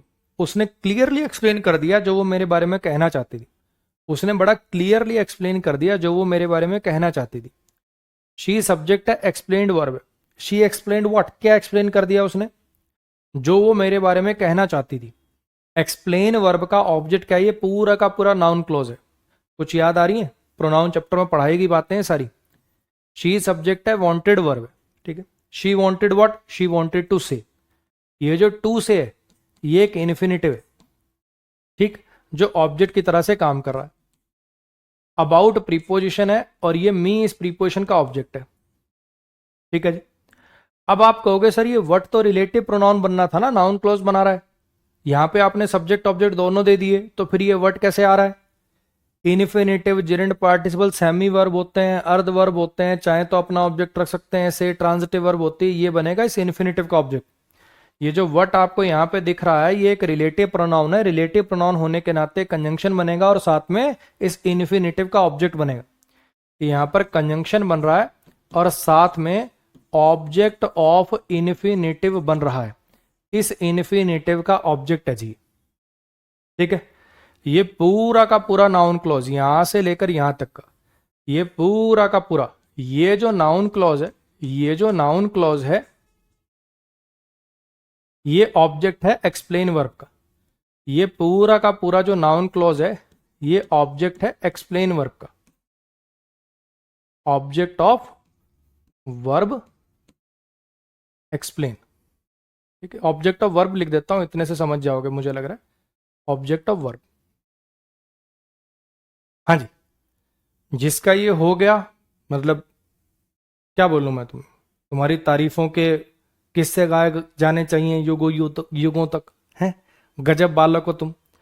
Infinitive का ऑब्जेक्ट बन जाए रिलेटिव प्रोनाउन, ऐसा तो सेंटेंस मैंने अभी तक कराया ही नहीं है, ऐसा तो सेंटेंस मैंने कराया ही नहीं था अभी तक, फिर भी अगर आपने ये अपने आप सोच लिया, क्रैक कर लिया तो गजब हो तुम। ठीक, जिसका बस ये वाला वट क्या काम कर रहा है ये नहीं डिफाइन हो पाया, बाकी हो गया, तुम भी बढ़िया बालक हो बच्चे। ठीक, कम से कम रिवाइज तो कर रहे हो। जिसको यही नहीं पता चला कि अच्छा ये एक्सप्लेन वर्ब का ऑब्जेक्ट ये पूरा क्लॉज बनेगा, तुम्हें नोट्स वापस खंगालने की जरूरत है। तो उसने एक्सप्लेन कर दिया बड़े अच्छे से, उसने एक्सप्लेन कर दिया बड़े अच्छे से कि वो क्या कहना चाहती थी मेरे बारे में। ठीक, आगे का स्ट्रक्चर आपको समझ में आया। अभी के लिए जरा समझने की कोशिश करो कि एक्सप्लेन वर्ब अगर कोई पूछे ट्रांजिटिव है कि इंट्रांजिटिव है, तो ट्रांजिटिव है, ये रहा ना पूरा का पूरा इसका ऑब्जेक्ट। अगर ये ट्रांजिटिव है तो एडवर्ब मैनर कहां जाया करता था, ऑब्जेक्ट के बाद, लेकिन अब नहीं लेके जाएंगे इसको ऑब्जेक्ट के बाद। क्यों नहीं लेके जाएंगे जरा समझना। अगर क्लियरली को मैं यहां ले गया, अगर मैं क्लियरली को यहां ले गया लास्ट में, तो समझ में नहीं आएगा क्लियरली किसके लिए लिखा है, से के लिए लिखा है, वांटेड के लिए लिखा है, इसका तो क्लियरली का तो मीनिंग ही खत्म हो जाएगा। She explained what she wanted to say about me clearly, say clearly, wanted clearly, समझ में नहीं आएगा। तो इसलिए जब एक वर्ब का ऑब्जेक्ट एक क्लॉज होता है, क्योंकि क्लॉज है तो उसमें वर्ब आएगी, और वर्ब आएगी तो जब वहां पे एडवर्ब लिख दोगे तो कंफ्यूजन होगा कि वो कौन सी वर्ब के लिए आया, इस वर्ब के लिए आया कि उस वर्ब के लिए आया। तो इसलिए जब एक वर्ब का ऑब्जेक्ट पूरा क्लॉज होता है तो उस केस में आप एडवर्ब ऑफ मैनर को ले जाते हो वर्ब से पहले। यहां चला जाएगा, ये हो जाएगा she clearly explained, she clearly explained. ठीक है, mister Sharma very sweetly sing so everybody appreciates him. Mister Sharma बहुत अच्छा गाते हैं, मिस्टर शर्मा बहुत अच्छा गाते हैं इसलिए हर कोई उनकी तारीफ करता है। अब आप सिंग्स देख पा रहे हैं, यहां पे सिंग कैसे है, इंट्रांजिटिव वर्ब की तरह से काम कर रहा है। सिंग ट्रांजिटिव भी हो सकता है, ट्रांजिटिव भी हो सकता है ना। सिंस इंट्रांजिटिव भी हो सकता है और ट्रांजिटिव भी हो सकता है, यहां पे इंट्रांजिटिव है तो यहां पे एडवर्ब मैनर कहां जाएगा, वर्ब के बाद। और ये वेरी तो इसके साथ ही यार एडवर्ब डिग्री है, तो ये दोनों के दोनों उठकर कहां चले जाएंगे, ये दोनों के दोनों उठकर कहां चले जाएंगे, वर्ब के बाद चले जाएंगे। क्या मेरी बात आई समझ में। अब मैं आपको वो जो बात है वो बताने समझाने की कोशिश करता हूं। ठीक है, अब मैं आपको वो बात समझाने की कोशिश करता हूं जो मैं आपको इससे पहले कहना चाह रहा था। अब इतना तो समझ रहे हो ना यार, ये एडवर्ब है मैनर वाला, ये एडवर्ब है डिग्री वाला। अब ये जो मैंने आपको बातें बताई, ये जो मैंने आपको बातें बताई, मैंने कहा कि ये जो एडवर्ब ऑफ मैनर की पोजीशन है, एडवर्ब ऑफ मैनर की पोजीशन है, ये कोई ग्रामर का रूल नहीं है, ये कोई ग्रामर का रूल नहीं है, कन्वेंशन की बात है। ठीक है, अब ये बात मैं क्यों कह रहा हूं आपको, मान लीजिए कि यही सेंटेंस है, यही सेंटेंस है और इसके अंदर कोई और गलती होती, मान लीजिए कि यही सेंटेंस है और इसके अंदर कोई और गलती होती, तो हम उसको मार्क करते और इसको वीक एरर मानकर छोड़ देते।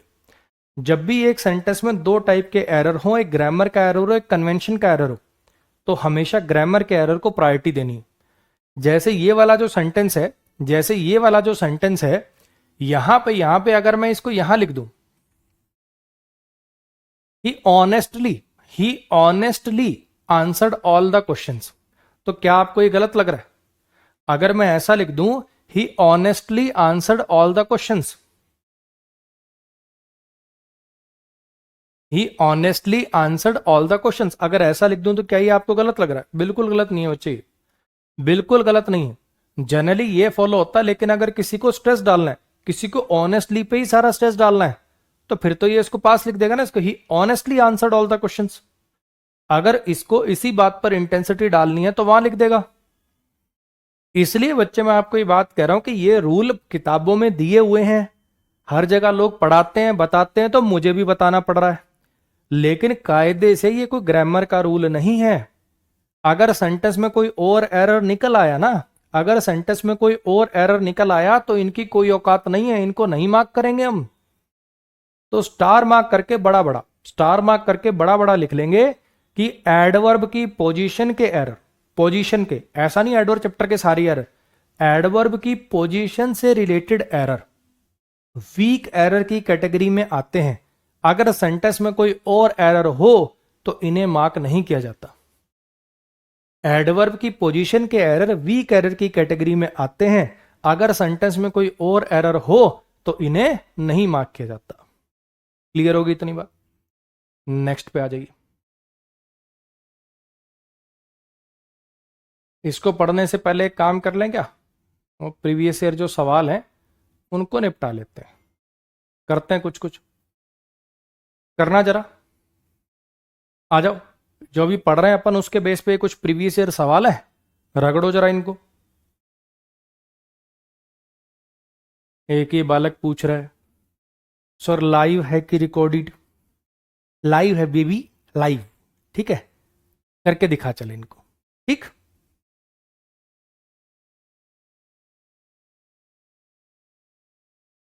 करके दिखाओ इनको।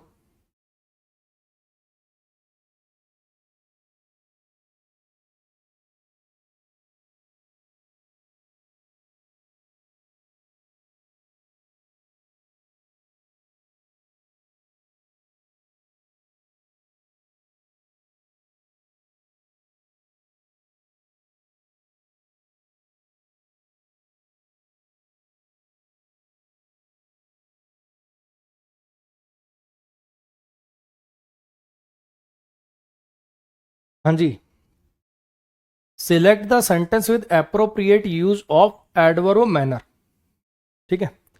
पहले इस प्रकार के जो सवाल थे, पहले इस प्रकार के जो सवाल थे ये सिर्फ सीडीएस वगैरह में देखने को मिलते थे कि पार्ट्स ऑफ स्पीच पे बेस सीधा सीधा सा सवाल, ठीक है।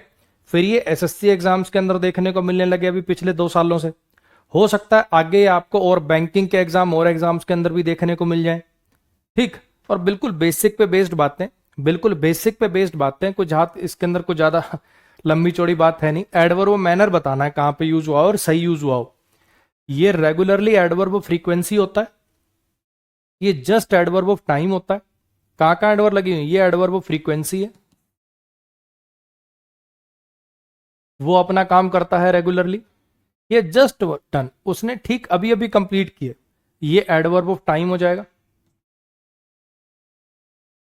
ठीक है। He has done his work carefully, ये क्या बन गया जी, ये एडवर्ब मैनर बन गया। He has done his work on my table, उसने अपना काम किया मेरे टेबल पर। हालांकि डायरेक्ट एडवर्ब नहीं है, लेकिन on my table adverbial phrase of, adverbial phrase of place है, हाँ कि ना। तो मेरे से एडवर्ब मैनर पूछा था, एडवर्ब मैनर सी ऑप्शन के अंदर आ रहा है, काम खत्म हो गया। Select the sentence with appropriate use of adverb of, इस बार फ्रीक्वेंसी बताना है। Radha goes to Nagpur with great affection, वो ग्रेट अफेक्शन से, बड़े प्यार से जाती है वहां पे, तो विद ग्रेट अफेक्शन हो जाएगा, एडवर्ब मैनर की तरह से काम कर रहा है। ये जो फ्रेज है अगर आप देखेंगे तो ये एडवर्ब मैनर की तरह से काम कर रहा है। Radha goes to Nagpur for her office work, why का रिप्लाई है, ये एडवर्ब ऑफ रीजन बना रहा है, ये एडवर्ब मैनर बना रहा है, ये एडवर्ब ऑफ रीजन बता रहा है, कारण बताना। Radha often goes to Nagpur, वो अक्सर नागपुर जाती है, नागपुर जाती है अंकल से मिलने के लिए, फिर से एडवर्ब ऑफ रीजन बना रहा है, ये फिर से एडवर्ब ऑफ रीजन की तरह से काम करेगा। अपने से एडवर्ब फ्रीक्वेंसी पूछा, ये है जी फ्रीक्वेंसी, यानी आंसर आएगा जी अपना ये। इनको करके दिखाइए जरा। पहला वाला ना हो तो कोई बात नहीं, 4 और 5 नंबर करके दिखाइए। 4 और 5 नंबर करके दिखाइए।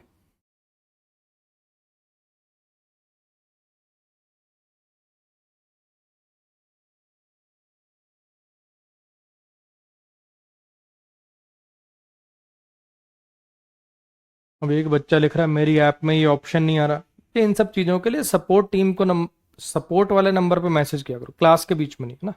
मैं क्या करूंगा उसमें बताओ, मैं क्या कर सकता हूँ, है ना। कोई एक पर्टिकुलर बच्चे को अगर कोई इशू आ रहा है, सबसे पहले तो ऐप को अनइंस्टॉल करके इंस्टॉल करके देख लिया करो। 99% प्रॉब्लम तो उसी से सॉल्व हो जाती। फिर भी अगर कोई आपको लगता है तो सपोर्ट टीम को मैसेज करो।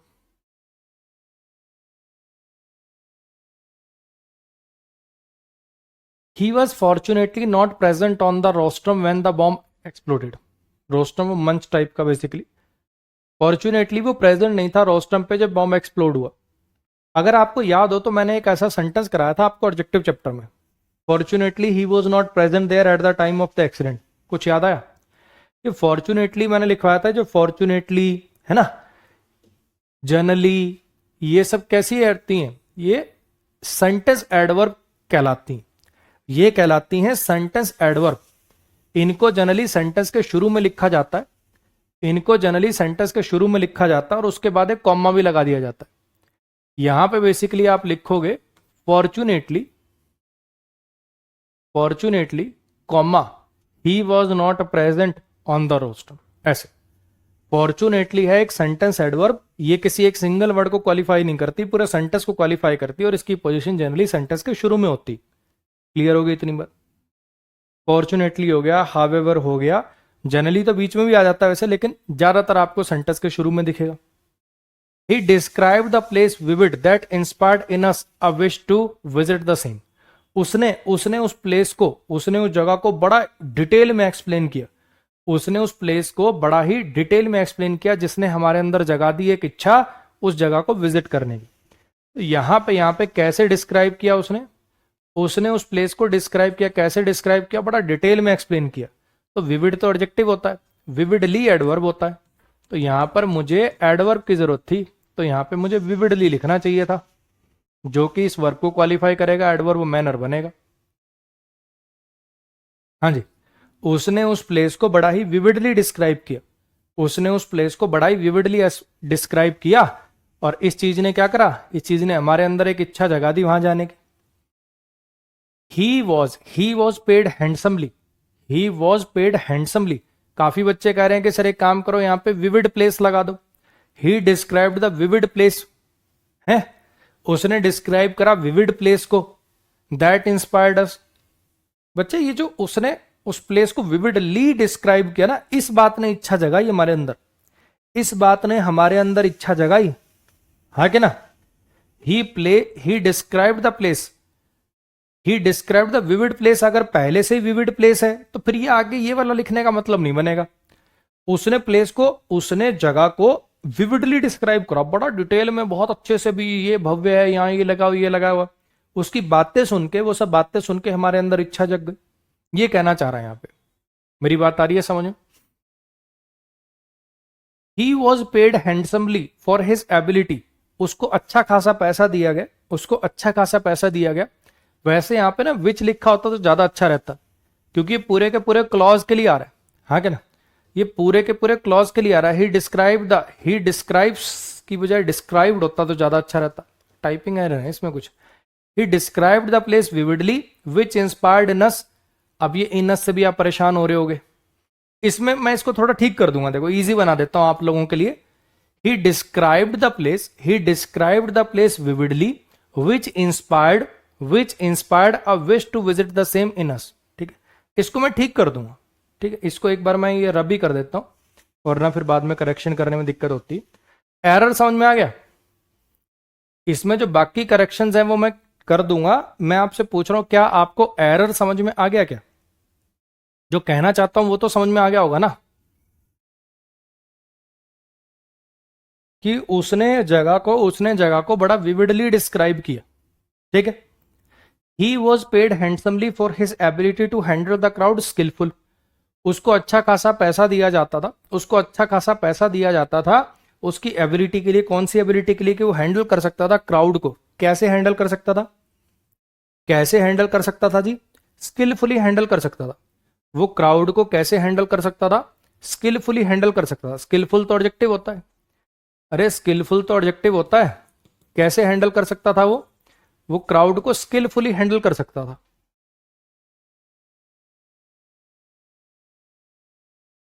इनको करके दिखाओ जरा, इनको करके दिखाओ जरा।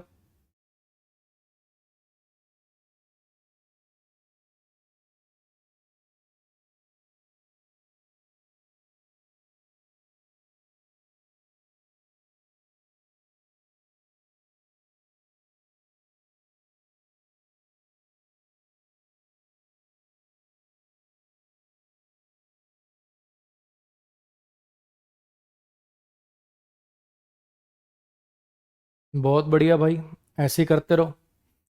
मैंने क्लास नोट्स मंगाए, मेरे को देख के मेरे और लाइब्रेरी के 3-4 लोगों ने मंगाए, उनको देख के अरे वाह भाई तुम हो एक नंबर वाले, पेपर में तेरे 2 नंबर ज़्यादा आएंगे। आशीर्वाद है।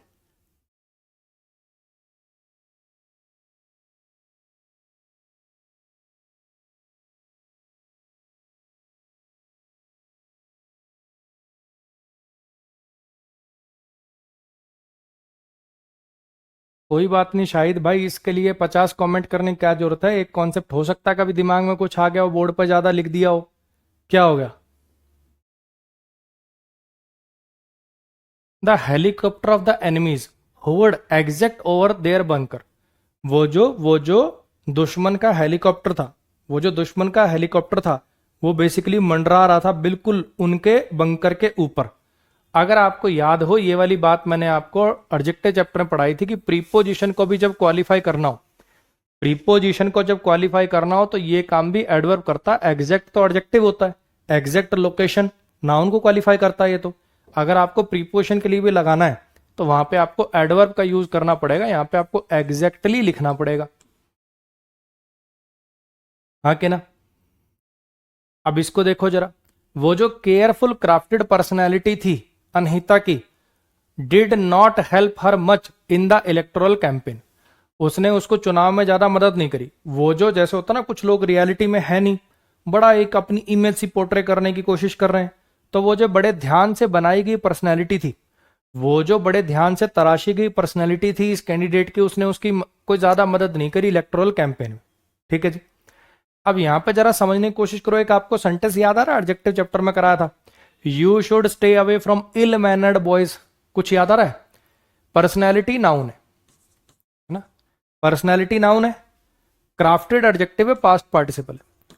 क्राफ्टेड एडजेक्टिव है, पास्ट पार्टिसिपल है। तो यहां पे मुझे बताओ कि एडजेक्टिव चाहिए कि एडवर्ब चाहिए? एडजेक्टिव चाहिए कि एडवर्ब चाहिए? केयरफुल पर्सनैलिटी कि केयरफुली क्राफ्टेड पर्सनैलिटी? ये जो आप शब्द लगा रहे हो, ये जो आप शब्द लगा रहे हो, ये किसके लिए आया है उसके अनुसार ही पता चलेगा कि एडजेक्टिव चाहिए कि एडवर्ब चाहिए। जो बड़ी ध्यान से क्राफ्ट करी गई, बड़ी ध्यान से तराशी गई, बड़ी ध्यान से बनाई गई पर्सनैलिटी थी, बड़ी ध्यान से बनाई गई पर्सनैलिटी थी, तो यहां पर एडजेक्टिव नहीं, यहां पर एडवर्ब की जरूरत थी, केयरफुली लगाना था।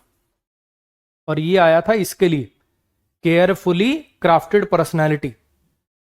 ये आया है बच्चे इसके लिए, केयरफुली क्राफ्टेड पर्सनैलिटी। ये केयरफुली जो है ये क्वालिफाई कर रहा है इसको। मेरी कुछ बात आई समझ में? ये जो 8 नंबर क्वेश्चन है, ये बड़ा जबरदस्त सवाल है।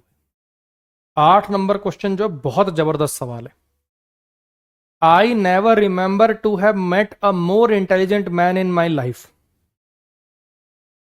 मुझे एक बात बताओ, तो मैं इसको बाकी को छोड़ो, अगर मैं ऐसे लिख दूं, अगर मैं ऐसे लिख दूं आई नेवर गो देयर, तो इसका मतलब क्या होता है? आई नेवर गो देयर, क्या मतलब होता है इसका? नेवर जनरली हैबिचुअल एक्शन के लिए लगाते हैं अपन।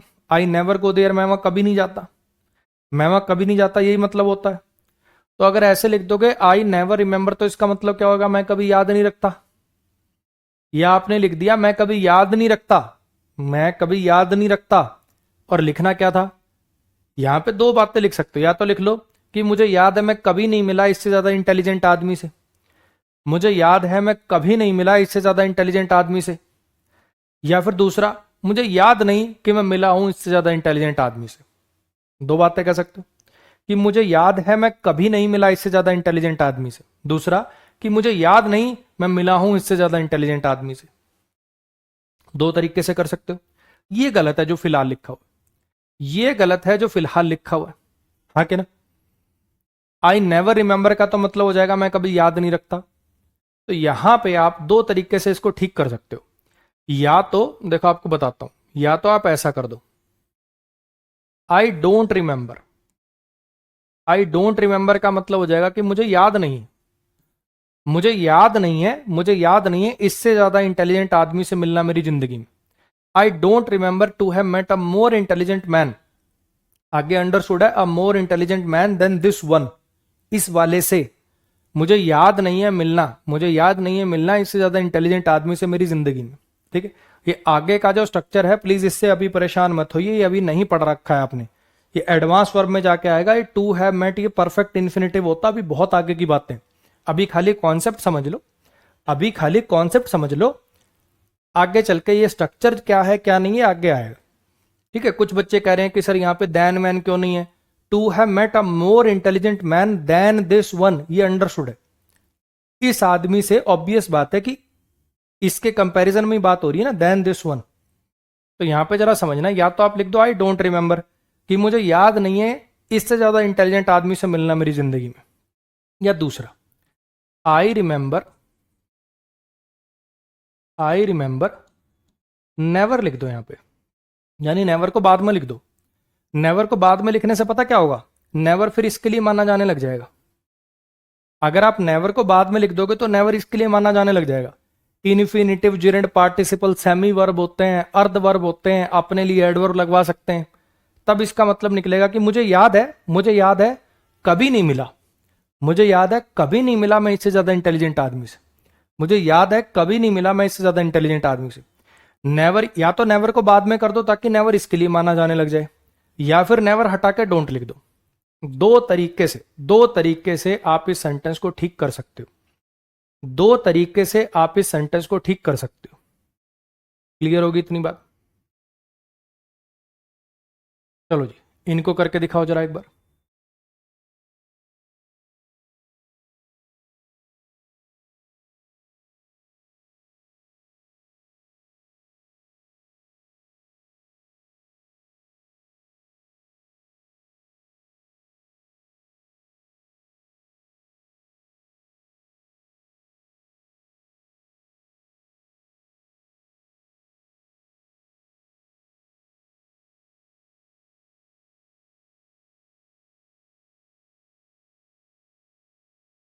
स्टूडेंट्स एंड द टीचर्स, वो जो स्टूडेंट है और टीचर है वो ना के बराबर, उन्होंने ना के बराबर काम किया इवेंट को सक्सेसफुल बनाने के लिए। ठीक है, मेक द इवेंट सक्सेसफुल भी लिख सकते हो, या फिर make the event a success भी लिख सकते हो। ये स्ट्रक्चर शायद कुछ बच्चों को भी अजीब लग रहा होगा, थोड़े दिन इंतजार करो।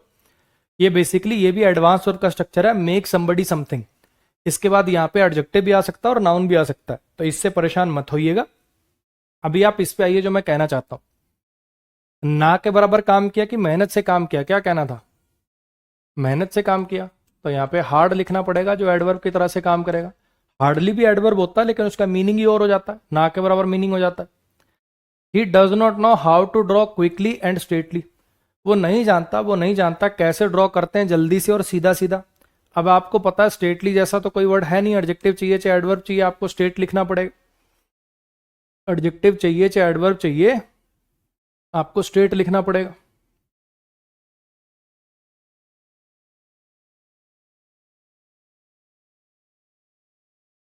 The child was irritable, child बड़ा ही चिड़चिड़ा था, चाइल्ड बड़ा ही चिड़चिड़ा था क्योंकि वो पिछली रात को अच्छे से नहीं सोया था, है ना। अब यहां पे शी, चाइल्ड के लिए शी लगा दिया क्या, वैसे चाइल्ड के लिए जनरली इट लगाते हैं, है ना। बेबी के लेट लगाते हैं, चल जाएगा, वैसे चल जाएगा, कोई ऐसी मतलब कोई एरर वाली बात नहीं है। ठीक, कहोगे तो मैं इसको चेंज कर दूंगा, कहोगे तो मैं इसको चेंज कर दूंगा। बच्चा इरिटेबल था क्योंकि वो सोई नहीं थी, ये गर्ल कर दूंगा मैं, द गर्ल वाज इरिटेबल, ऐसा कर दूंगा यहाँ पे। ची सब्जेक्ट है, ये हेल्पिंग वर्ब है, ये एडवर्ब है। ठीक, अब यहाँ पे स्लेप्ट है मेन वर्ब, यहाँ पे स्लेप्ट है मेन वर्ब। अगर आप देखने की कोशिश करेंगे तो ये द प्रीवियस नाइट, ये तो एडवर्ब की तरह से काम करा, एडवर्ब ऑफ टाइम, हाँ कि ना। ये एक ऐसा फ्रेज है, स्लीप वर्ब तो वैसे भी इंट्रांजिटिव होती है यार, आपको पता ही है। स्लीप वर्ब तो वैसे भी इंट्रांजिटिव होती है, आपको पता ही है। ये एक एडवर्बियल फ्रेज ऑफ, ये एक एडवर्बियल फ्रेज ऑफ टाइम है, कोई ऑब्जेक्ट तो है नहीं स्लीप वर्ब का। और इन ट्रांजिटिव वर्ब के केस में एडवर्ब मैनर कहां लगता है? इन ट्रांजिटिव वर्ब के केस में एडवर्ब मैनर की पोजीशन कहां होनी चाहिए थी? वो होनी चाहिए थी वर्ब के बाद। इन ट्रांजिटिव वर्ब के केस में, इन ट्रांजिटिव वर्ब के केस में एडवर्ब मैनर की पोजीशन कहां होनी चाहिए थी? वर्ब के बाद।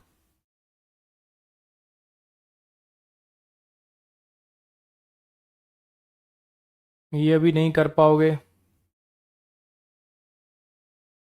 ये भी नहीं कर पाओगे, इसका मतलब आगे पहले और पढ़ना पड़ेगा। आ जाओ आगे पढ़ते हैं जी, ठीक है, आगे पढ़ते हैं। These words are adjective not adverbs. हमें ऐसा लगता है कि एल वाई देखा, एल वाई देखते एडवर्ब हो जाता है ना, क्योंकि जनरली हमारे दिमाग में यही होता है, जनरली हमारे दिमाग में यही होता है कि नाइस जैसे एडजेक्टिव है, उसमें हमने एक एल वाई जोड़ा तो उससे एक शब्द बना नाइसली, जो कि एक एडवर्ब हो गया। ऐसे मान लो एक वर्ड है ब्रेव, ब्रेव के अंदर जैसे ही हमने एल वाई जोड़ा, जैसे मान लीजिए एक शब्द है ब्रेव, उसके अंदर जैसे ही हमने एल वाई जोड़ा तो वो बन गया ब्रेवली। ठीक, ऐसे ही मान लीजिए हमने एक वर्ड है स्वीट, उसके अंदर एल वाई जोड़ा तो उससे बन गया स्वीटली। तो अगर आप देख पा रहे हैं तो ऐसा ही कुछ हो रहा है, अगर आप देख पा रहे हैं तो ऐसा ही हो रहा है ना कि एडजेक्टिव में जब एल वाई जोड़ते हो तो वो एडवर्ब बन जाता है, एडजेक्टिव में जब एल वाई जोड़ते हो तो वो एडवर्ब बन जाता है, ऐसा ही हो रहा है।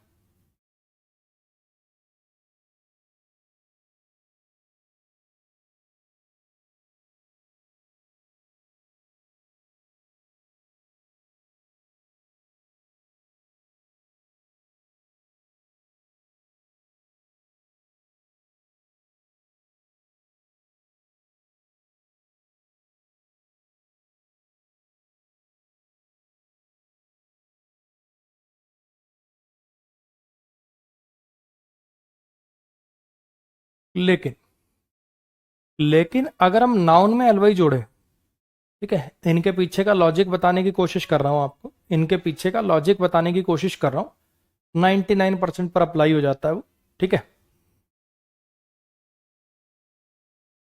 ये अलग है, इनमें ब्रैकेट में डाल लें इनको, समझने की कोशिश करिएगा। अगर एक नाउन में,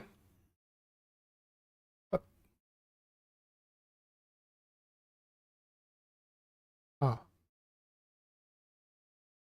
अगर एक नाउन में एल वाई जोड़ें तो फिर एडवर्ब नहीं एडजेक्टिव का निर्माण होगा।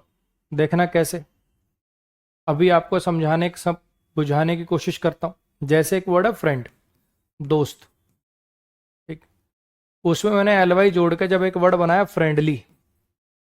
अब आप एक काम करो, छोटा छोटा कुछ बनाने की कोशिश करो फ्रेंडली से। Friendly nature, friendly behaviour, friendly attitude. Sir ये तो नाउन के साथ लगकर एडजेक्टिव के जैसा काम करा, सर ये तो नाउन के साथ लगकर एडजेक्टिव के जैसा काम करा, हाँ कि ना। ऐसे ही मान लीजिए कि एक वर्ड है ब्रदर या मदर, ठीक है, उसमें जैसे ही आपने एलवाई जोड़ा, उसमें जैसे ही आपने एलवाई जोड़ा तो उससे वर्ड बना motherly. Motherly love, motherly nature, motherly attitude, motherly behaviour. अरे हाँ के ना। तो आप अगर देख पा रहे हो, आप अगर देख पा रहे हो, गॉड नाउन में एलवाई जोड़ दिया, किंग नाउन में एलवाई जोड़ दिया, क्वीन नाउन में एलवाई जोड़ दिया, फादर नाउन में एलवाई जोड़ दिया, मदर नाउन में एलवाई जोड़ दिया। इनमें से जो मैक्सिमम है, ज्यादातर सब में एक ही फंडा है कि जब हम नाउन में एल वाई जोड़ते हैं, जब हम नाउन में एल वाई जोड़ते हैं तो एक एडजेक्टिव बन जाता है। सारी बात समझ। अच्छा जी, उसके लिए गॉडली रिस्पेक्ट है मेरे मन में, भगवान के जैसी रिस्पेक्ट है, किंगली एटीट्यूड है उसका, राजा के जैसा एटीट्यूड है, क्वीनली एटीट्यूड है, fatherly love, fatherly care, motherly love, motherly care, motherly nature, brotherly love, friendly nature, friendly attitude, manly behaviour, manly attitude, womanly activities, है ना, womanly nature, womanly posture, lively जिंदा दिल। अब ये उस कैटेगरी का नहीं है, ठीक है, एक आधे को छोड़ के मैक्सिमम उसी के बनेंगे। कावर्डली कायर होता है, कावर्ड एक कायर होता है नाउन, कावर्डली। माइजरली निगर्डली, माइजरली निगर्डली का मतलब होता है कंजूस। डेडली वेपन एक वर्ड होता है कॉस्टली, ये तो सबसे ज्यादा सुना हुआ आपने, कॉस्टली कार, कॉस्टली क्या एडजेक्टिव है। तो कुछ ऐसे शब्द हैं, ये कुछ ऐसे शब्द हैं, भले ही इनके लास्ट में एल वाई आ रहा है लेकिन फिर भी ये एडवर्ब नहीं एडजेक्टिव होते हैं। और ये तीन को मैंने अलग क्यों कहा, क्योंकि ये चार अलग क्यों रखे, क्योंकि एडजेक्टिव एडवर्ब दोनों हो सकते हैं। ये वाले जो चार हैं, ये चार जो अभी थोड़ी देर पहले, अभी 10 मिनट पहले तो हम पढ़ के आए हैं कि ये वाले जो शब्द हैं ये एडजेक्टिव और एडवर्ब दोनों हो सकते हैं, बाकी सब सिर्फ एडजेक्टिव होते हैं। फिर सर आपने इनको इसमें क्यों लिखा, फिर सर आपने इसको इनमें क्यों लिखा, क्योंकि इनके लास्ट में एल वाई आ रहा है। ये इस रूल में भी फिट बैठ रहे थे, वहां भी फिट बैठ रहे थे, इसलिए दोनों जगह लिखे। क्लियर हो गया। चलो, ये कुछ सेंटेंसेस हैं, एक बार आप करके दिखाओ फिर मैं कराता हूं। एक बार आप करके दिखाइए फिर मैं करता हूं।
He faced all the challenges in his life manly, ठीक है, उसने फेस करे हैं अपनी जिंदगी के सारे चैलेंजेस एक मर्द की तरह, ठीक, मैन की तरह।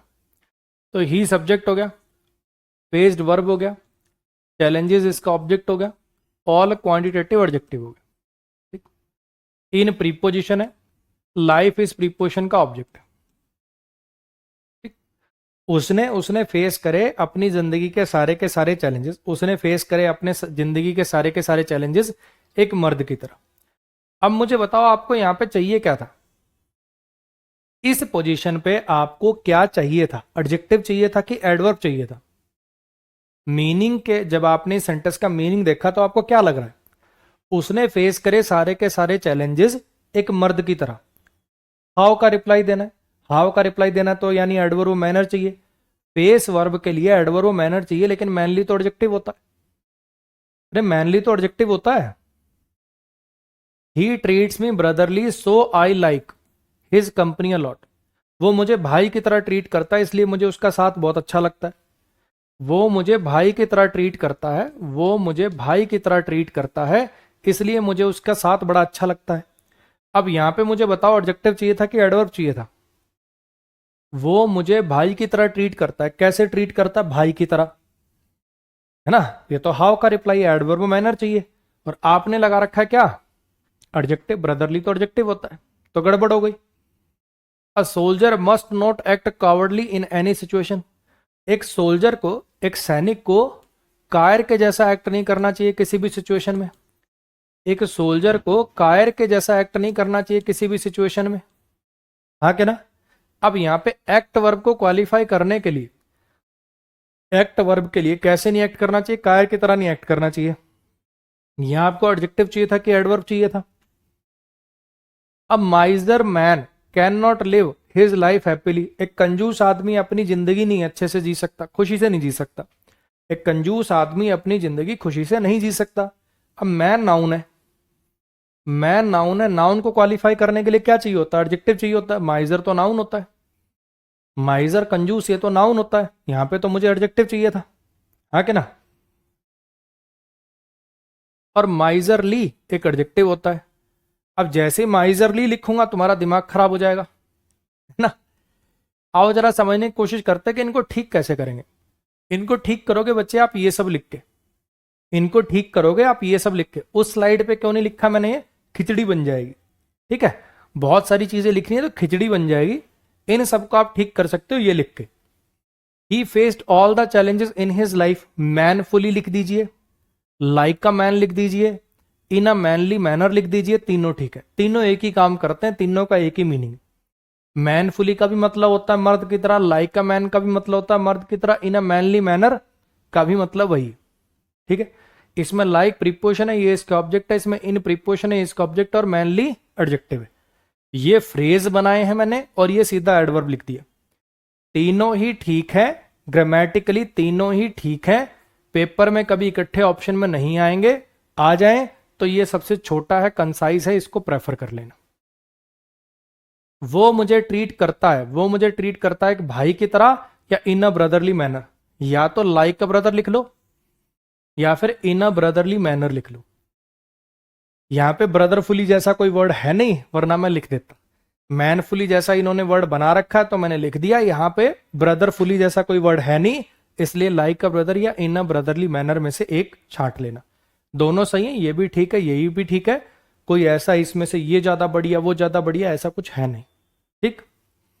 A soldier must not act like a coward लिख दो या इन अ कावर्डली मैनर लिख दो। या तो लाइक अ कावर्ड लिख दो एक कायर की तरह, या इन अ कावर्डली मैनर लिख दो। और ये माइजरली मैन वाला हो ही गया, ये आपको पता ही।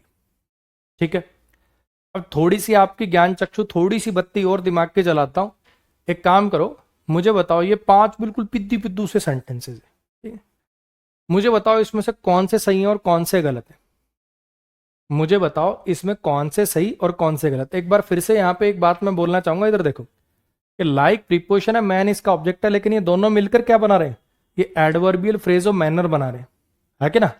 अरे बात समझते हो ना, कि ये प्रीपोजिशन है और ये प्रीपोजिशन का ऑब्जेक्ट है और ये एडजेक्टिव है, और ये वाला पूरा का पूरा फ्रेज ये क्या बना रहा है? ये एडवर्बियल फ्रेज ऑफ मैनर बना रहा है। सेम ऐसे ही ये प्रीपोजिशन है और ये प्रीपोजिशन का ऑब्जेक्ट है, और ये क्या बना रहा है? ये एडवर्बियल फ्रेज ऑफ मैनर बना रहा है। तो आप सीधा मैनफुली लिख दो चाहे ये लिख दो, बात एक ही है, खाली स्ट्रक्चर का फर्क है।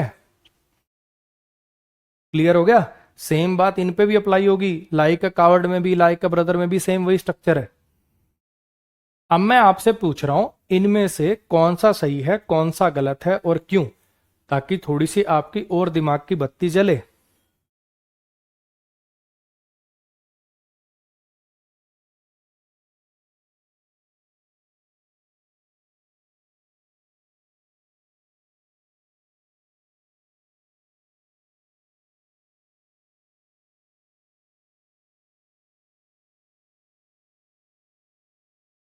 ठीक है शाहिद भाई, थैंक यू।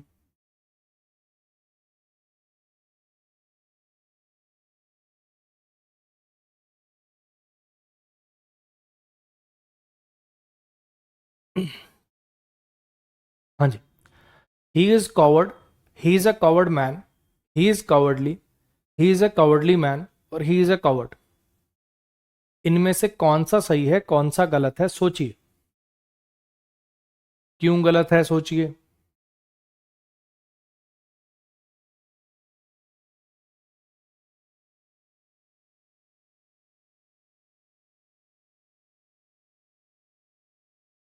आओ मुझे बताओ ये सेंटेंस ठीक है क्या?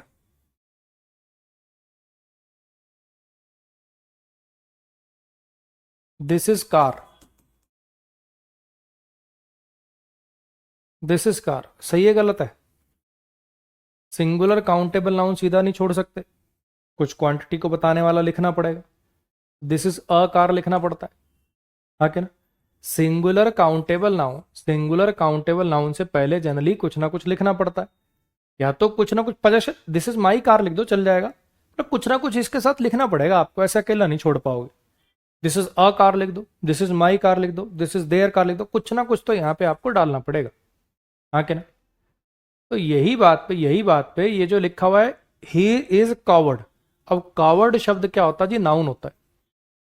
होता क्या है, हमारे दिमाग में कावर्ड शब्द एक एडजेक्टिव है, मैं आपको बता देता हूँ। आप जितने बच्चे देख रहे हो 90% बच्चों के दिमाग में कावर्ड शब्द एक एडजेक्टिव है, इसीलिए आपको ये सब पचाने में दिक्कत हो रही है। आपके माइंड में कवर्ड शब्द एक एडजेक्टिव है, लेकिन कवर्ड शब्द एक नाउन होता है। कवर्ड कवर्ड्स, जैसे chair chairs, table tables, book books, ऐसी कवर्ड कवर्ड्स। ये एस लगा के प्लूरल हो सकता है, इसका नाउन है ये। मेरी बात आई समझ में? यहां पे ये गलत क्यों है? क्योंकि इससे पहले आर्टिकल नहीं है, इससे पहले आर्टिकल नहीं है, इसलिए गलत है। और इस बेस पर ये सही है क्योंकि इसमें आर्टिकल दिया हुआ है। मेरी बात आई समझ में? अच्छा जी, he is a coward man क्यों गलत है? He is a coward man क्यों गलत है? ये इसलिए गलत है क्योंकि मैन भी नाउन लिख दिया और कावर्ड भी नाउन लिख दिया। एक नाउन की विशेषता बताने का काम तो ऑब्जेक्टिव करेगा ना, एक नाउन को क्वालिफाई करने का काम तो ऑब्जेक्टिव करेगा ना, तो ये तो गलत हो गया। ये चल जाएगा, ही इज अ कावर्डली मैन, इसमें कावर्डली एक ऑब्जेक्टिव बन जाएगा और ये एक नाउन बन जाएगा, और ये चलेगा। क्या ये चलेगा? ही इज कावर्डली बिल्कुल चलेगा, दौड़ेगा। क्यों? क्योंकि लिंकिंग वर्ब के बाद अकेले एडजेक्टिव भी तो आ सकते हैं, लिंकिंग वर्ब के बाद एडजेक्टिव आ सकते हैं। मीनिंग ठीक है, ग्रामर ठीक है, जैसे ही इज स्मार्ट हो सकता है, ही इज टॉल हो सकता है, ही इज रिच हो सकता है, ही इज ब्रेव हो सकता है, ऐसे ही इज कवर्डली भी हो सकता है। बोलो भैया, समझ में आया? ये क्यों गलत है? क्योंकि लिंकिंग वर्ब के बाद सब्जेक्ट कॉम्प्लीमेंट के रूप में नाउन तो आ सकता है, लेकिन यहां पर आर्टिकल नहीं है। इस लॉजिक से ये ठीक हो गया, ये नाउन है जो कि सब्जेक्ट कॉम्प्लीमेंट की तरह से काम कर रहा है। ये क्यों गलत है? क्योंकि नाउन को क्वालिफाई करने का काम एडजेक्टिव करेगा, आपने नाउन लगा दिया दूसरा, ये काम ये करेगा। क्या अकेला एडजेक्टिव ऐसे लिख पाएंगे? बिल्कुल लिख पाएंगे। थोड़ी सी दिमाग की बत्ती और जली। अब एक काम कर दो, जो आपके दो प्रीवियस ईयर सवाल बच गए थे उनको निपटा दो, फिर आज की छुट्टी हो जाएगी। कौन से थे? ये वाले थे, 13 14 नंबर। मज़ा आ गया सर, मज़ा आ गया, मज़ा आ गया। चलो बढ़िया बात है भाई, मज़ा आना चाहिए। ठीक है, अच्छी बात है, मज़ा आना चाहिए।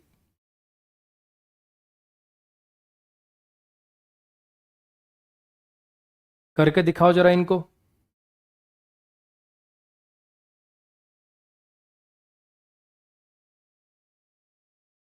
हालांकि वो बहादुर था, हालांकि वो बहादुर था, वो हालांकि वो बहादुर था, वो सामना नहीं कर पाया जिंदगी के उतार चढ़ाव का एक मर्द की तरह। तो यहां पे आपको पता है, इस फेस वर्ब को क्वालिफाई करने के लिए आपको एडवर्ब चाहिए। एडवर्ब चाहिए तो फिर क्या क्या लिख सकते हैं? या तो यहाँ पे मैनफुली लिख दो, या तो यहाँ पे मैनफुली लिख लो, या फिर लाइक अ मैन लिख लो, या फिर इन अ मैनली मैनर लिख लो।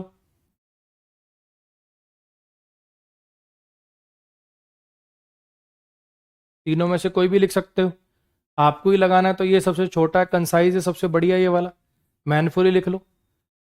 We should keep our belongings, हमें अपना जो सामान वगैरह होता है उसको बढ़िया से जचा के रखना चाहिए, है ना। तो ऑर्डरली फिर से भाई एडजेक्टिव होता है ये तो, और हमें चाहिए यहाँ पर एडवर्ब। तो यहाँ पे ऑर्डरफुली जैसा भी कोई वर्ड नहीं है, और लाइक एन ऑर्डर भी नहीं हो पाएगा। यहाँ पे तो सिर्फ एक ही स्ट्रक्चर पॉसिबल है, इन एन ऑर्डरली मैनर। यहाँ पे तो सिर्फ एक ही स्ट्रक्चर पॉसिबल है, in an orderly manner, in an orderly manner.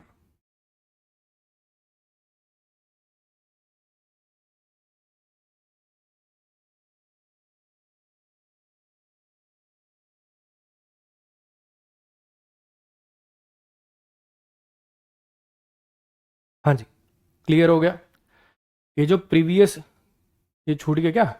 She often makes these types of mistakes,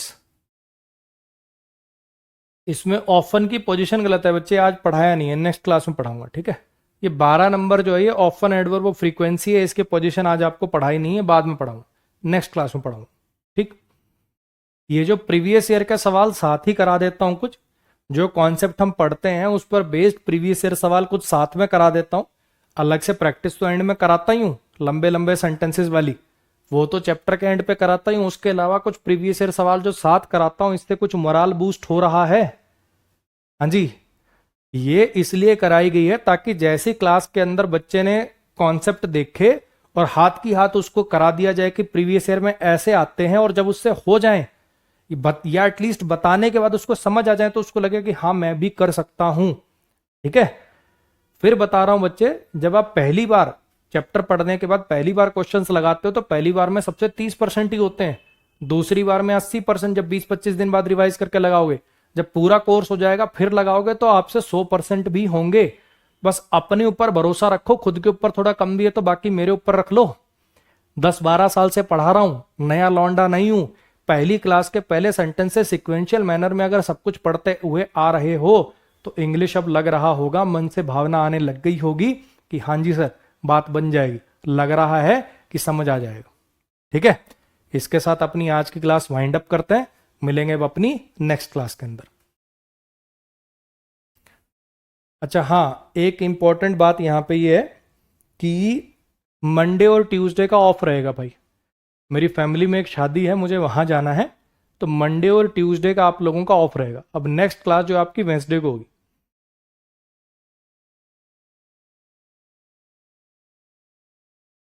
और किसी को कुछ पूछना है छोटा मोटा तो 5-1 मिनट में पूछ लो।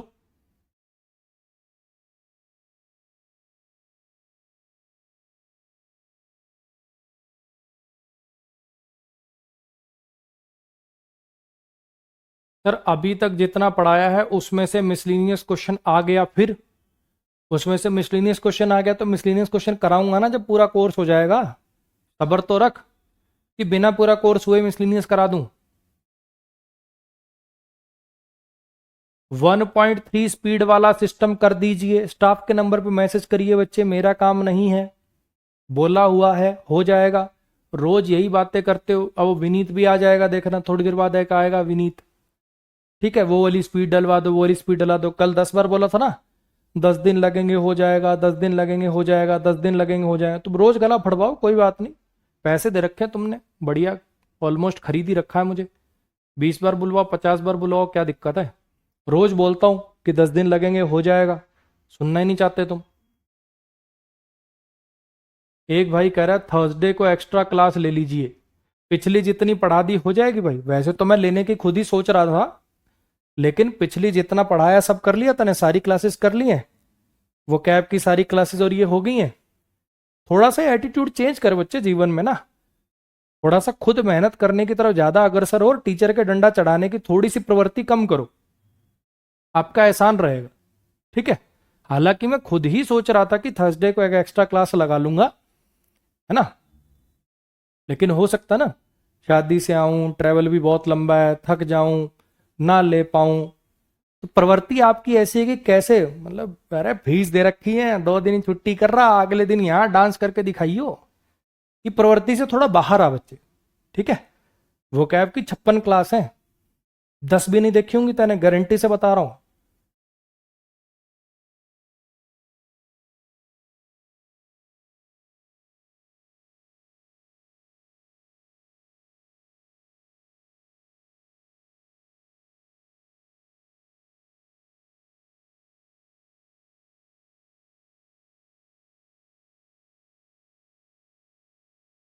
अंजलि जी की परेशानी है कि सिर्फ पूछें क्या, पूछने के लिए कोई डाउट ही नहीं बचता। ये तो अच्छी बात है बच्चे, इसका मतलब बढ़िया पढ़ रहे हो मन लगा के।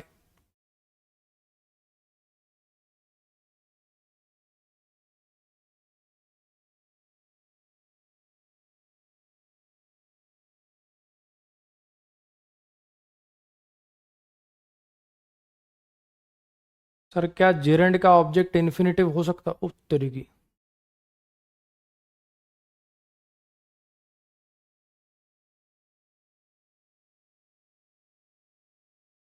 हो सकता है बच्चे, हो सकता है। नाउन की प्रैक्टिस क्लास कब आएगी, कल डल जाएगी बच्चे। ठीक है, कल डल जाएगी, कल नहीं तो परसों तो 100% डली जाएगी।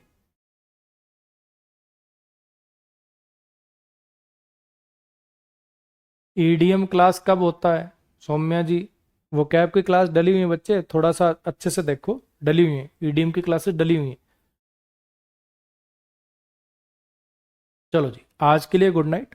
आज के लिए गुड नाइट, मिलेंगे अपनी अगली क्लास में।